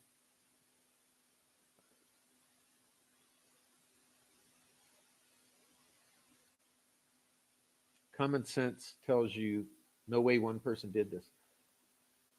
Well, that's what I'm saying. How in the world, you just tell me, how in the world do you kill two little girls who are both capable? Remember, Libby especially was an athlete. Okay. How do you kill them both? Not leave, I mean, with a knife or with a bladed weapon, you don't leave any defensive wounds at all, like none here, none here, none here. You know, if they're trying to, if they're doing this, none here, none on the arms, none on the head, none on the chest, none on the back while they're turning. So you're swinging a blade at them or you're coming at them with a blade. There's no defensive wounds whatsoever, not on either girl. How in the world does that happen? It's mind-boggling. It's just completely astonishing. And you could say, yes, it can happen if you tie them up. If you tie them up where they're completely tied up, you could cut them without leaving defensive wounds. Yes, I could kind of agree to that. Except there's no evidence of them being bound. There's no binding marks. It's so alarming. And I wonder, did the defense present that to the jury? The lack of defensive wounds?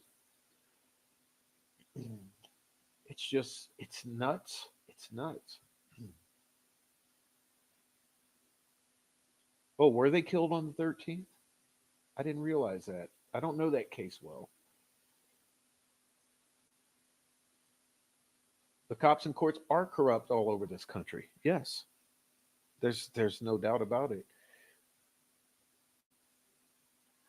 And look, generally, I like the concept of policing because the concept to keep a community safe from criminals sounds like a good concept. But all you have to do is go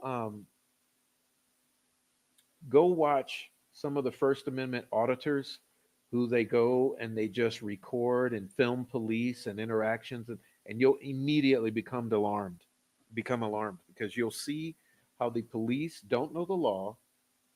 They will charge you whenever they fucking feel like it for whatever they fucking want. They will absolutely escalate every single situation, even when it does not need to be escalated. There's a problem with policing, and the courts are the same. Once you go in, listen, the problem is like this. When the police make a report, they know the purpose of that report is to be used in the court. Okay. So when you go to court, the court's going to look at that evidence in the form of police reports and the detectives and investigation. They're going to look at that and favor that above and beyond your defense. So the judge or the court is going to favor the prosecutor and the law enforcement. And so they're going to look at that evidence, then they're going to ask you about your defense, and then they're always going to side on the side of those police reports. So depending on what is put in those police reports determines the outcome of your negotiations in the courtroom. And the police officers know that. So when they phrase things, the way they phrase things, the way they charge you, the way they write things up in their narratives, they do that knowing that it's going in front of a judge. And so they do it intentionally, and you're fucked from the moment they start writing that. And I'm speaking from firsthand opinion or experience. Sorry. Yeah, unanimous decisions over cases like Sarah Boone. Exactly. I love you. I love you. Exactly right. Yeah, she's obviously an unhinged fucking murderer. Okay, she killed the guy. Did she intend to? I don't think she intended to, but she definitely fucking killed the guy. Cold blood. She didn't, maybe she didn't intend that he would die, but she caused the situation in which he died and did so with cold blood. That's unanimously guilty verdict. Not Richard Allen. I'm sorry. So perfect. Thank you for bringing that up. All right.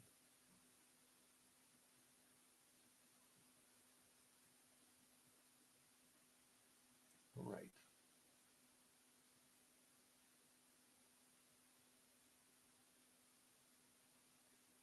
I just love seeing all your chats. I just can't keep up because my my throat's going.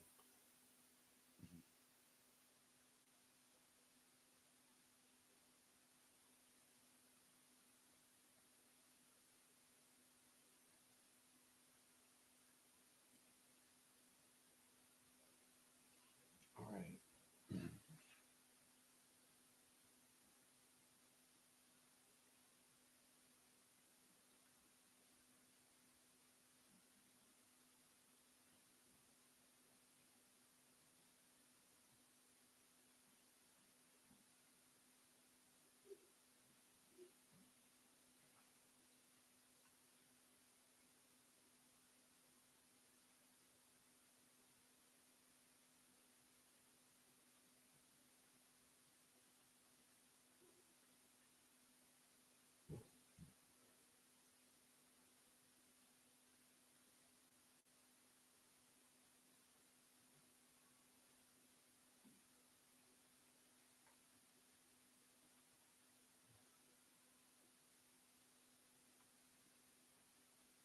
All right, y'all.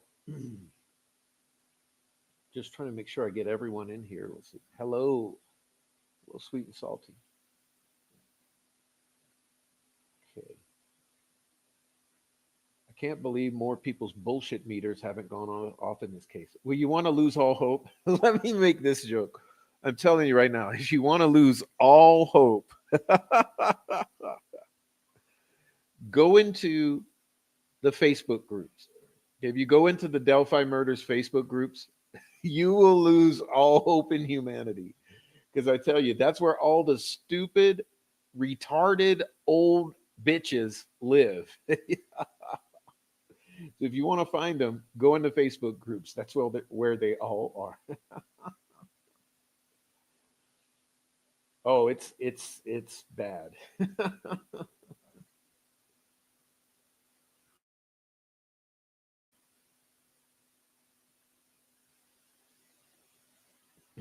All right.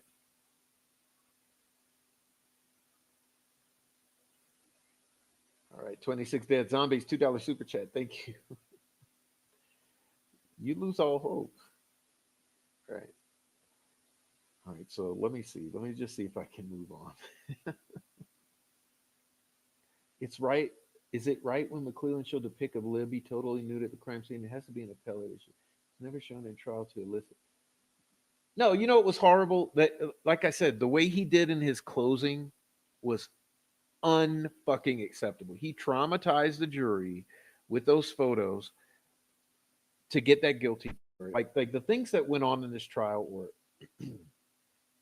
it's. I feel like I've already said so much over the past months. It's just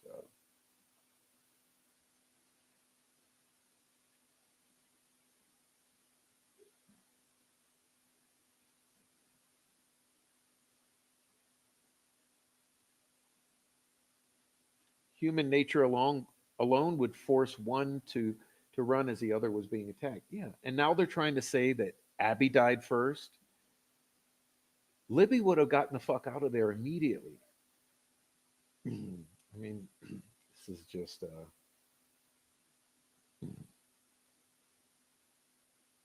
okay. Yeah, good point. Then there's the 2 a.m. screams. And by the way, there's a lot that we know about those screams that they also tried to hide and lie about, and we've uncovered it. Okay, so you'll be learning more about that. There's more about those screams. But this whole thing, like I said, none of it was shown to the jury. All right.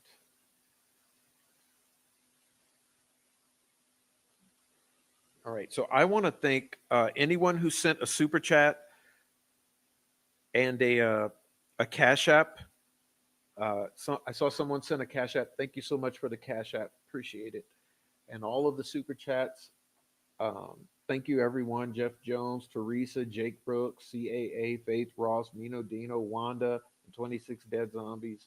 Thank you for all sending all the support.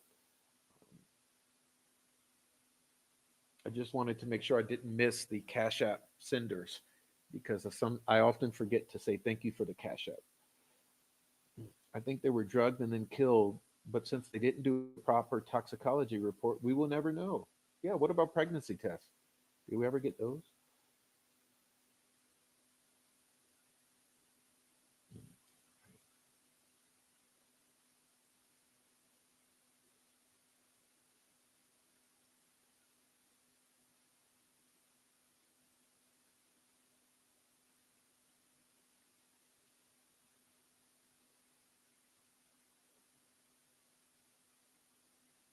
All right, this was a long show. I didn't intend to go this long. It took a while to get through that. So,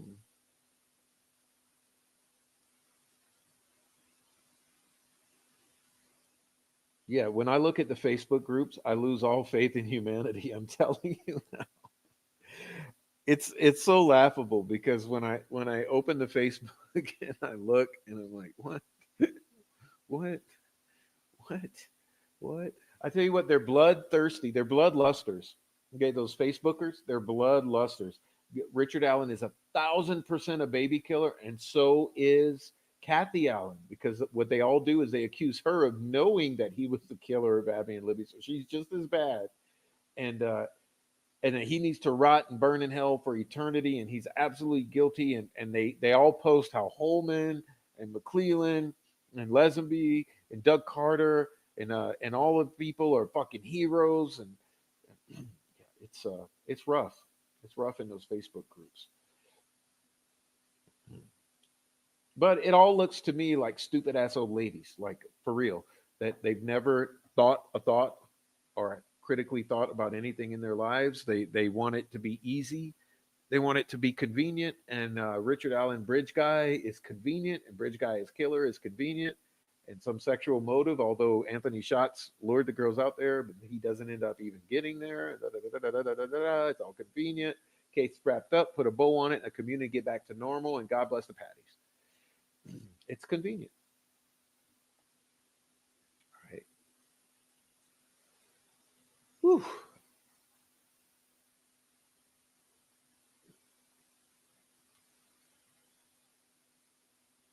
All right. Awesome.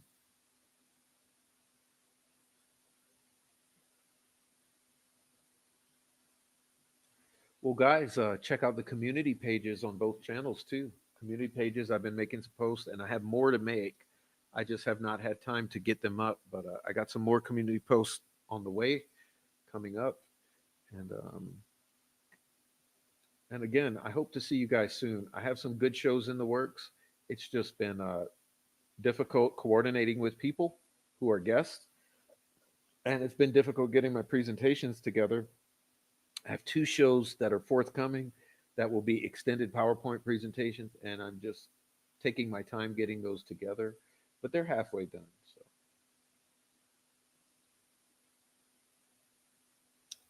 practically abandoned Facebook after Deb Slaughter's notebook and friends use my gullibility to spy on me there and report to their overlords. Yeah, yeah. Well, the troll farm, troll farm, troll farm alert. Trolls live under the bridge. They harass people and they lie. They're deceptive. Botox Lauren makes me puke. She makes me cringe, and her husband, they're sick people. Yeah. Richard Allen was treated just fine at Westville, just fine. Yeah. Oh, the threatening to kill him, fine. The Odinist guards threatening to kill his wife and daughter, fine. You know, he was fine. Oh, the neighbors calling him the his next door neighbors calling him a kid killer, just fine, just fine. Slamming the shower door so he can't sleep, fine. Just leaving the lights on, forcibly medicating, blah blah blah, blah. Torture, harass, make him kill himself. Oh, just fine. All right. Okay. Good night, all. Good night, all. Yeah, I'm doing a show soon with Rick. Rick and I just have had a difficult time getting together. We're doing a show very, very soon. We have a specific plan to do a next our next show together, and it's going to be a good one. So look for that. Yeah. Well, he can't buy a full hat of Nino because if he bought a full hat, it wouldn't show the fake hair on top, which he needs. Oh my god, dude. Okay, so I'll see you guys later. All right, look who we got here. We got Pertinent, Miss K, Indy Cindy, Who's Your Daddy, Me, Eno Dino, Five Green Acres, Keno Lancaster, Captain America, Ashley Nudo, Heather Brown, Aaron Town, Sweet Amy, Sweet Dude Shibby, Don't Dox Me, Clarice, Who's Your Daddy, K, Five Green Acres, Mary Martin, Cromley, What Up Cromley? What Up Cromley? Joey Lowell, Jay, Miss K, Mama J, Keno Lancaster, I don't know if I said Aaron Town yet. I'll say it again. Teresa F., Carla Ann, Indy Cindy, Debbie Packer, Deanna, Valencia's mom, all kind of awesome folks in here. Thank you all for being here. If you want me to say your name, put it down in there. But yeah, oh Christina, hey Christina, yeah, good one. It's a good show. You know, we went over some things. I've done better. I've done worse. I've done a lot worse. But it was good to go over the two PR pieces. They're making the rounds, right? Holeman and Lesby. Oh my, you can't make this shit up. But you know, thing is, we're taking note of every single word they say, and we'll do that. Okay, what's up, Steve? Steve's here. Gretchen Allen, EWTN. What up? Thank you and good night. What up, Steve? Long time no see. Okay.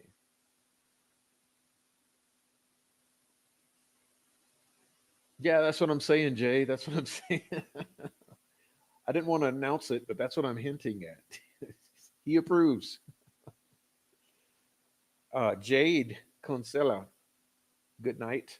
Okay. All right. All you awesome folks, good night. And thank you so much for being here. And yo, on the replay, I'm not forgetting about you. Leave them comments down below and hit them super chats and all that. Send me Cash App. Okay. It's posted on the channel. Thank you for supporting the channel. And thank you for adding your voice. It's been good to talk to everybody. Now I'm going to rest up this voice. I got these allergies kicked in real hard today. So that's what's up. What's up, Barbara? I forgot to mention you. What's up? Lovely to talk to you. Oh, and you guys get ready. Hey, this is a PSA for all of you folks living in the United States, especially in the eastern half. You got a huge winter storm on the way. Yeah, I mean, from Oklahoma over to Ohio, over to Virginia, the entire southeast, Midwest. You got a huge winter storm on the way, right? So all of you in the Midwest and Southeast and the East Coast and all of you on that side of the country, east of the Rockies. I'll do it like, what's his name?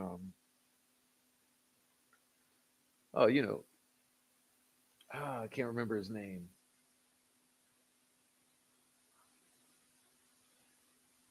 Well, I'll let it go. But east of the Rockies, you got a huge winter storm on the way. So you guys start to get your self together. All right, you get yourself together. Uh, Go shopping this weekend. Buy an extra blanket, or maybe a space heater, or some extra wood for the fireplace. Get yourselves together for a week of frigid cold. And but yeah, Art Bell, thank you so. God bless you, Indiana. Yeah, thank you for saying that. I didn't want to miss it. Art Bell, east of the Rockies. You're getting a big winter storm, so get your shit together, right? Get your groceries, get your laundry done so you have warm clothes, all that stuff. Because who knows, we may have some blackouts or something if the power draw is too intense. But get all your stuff together and be ready for an intense week this week. So God bless you all. I love you all. God bless Libby and Abby. God bless the parents. And anyway, all of you who have helped to make my chat awesome and my channel viable, appreciate you for being here. I will be back. I promise. Okay, we'll be back. And please hit the like on your way out. And we'll see you later. God bless.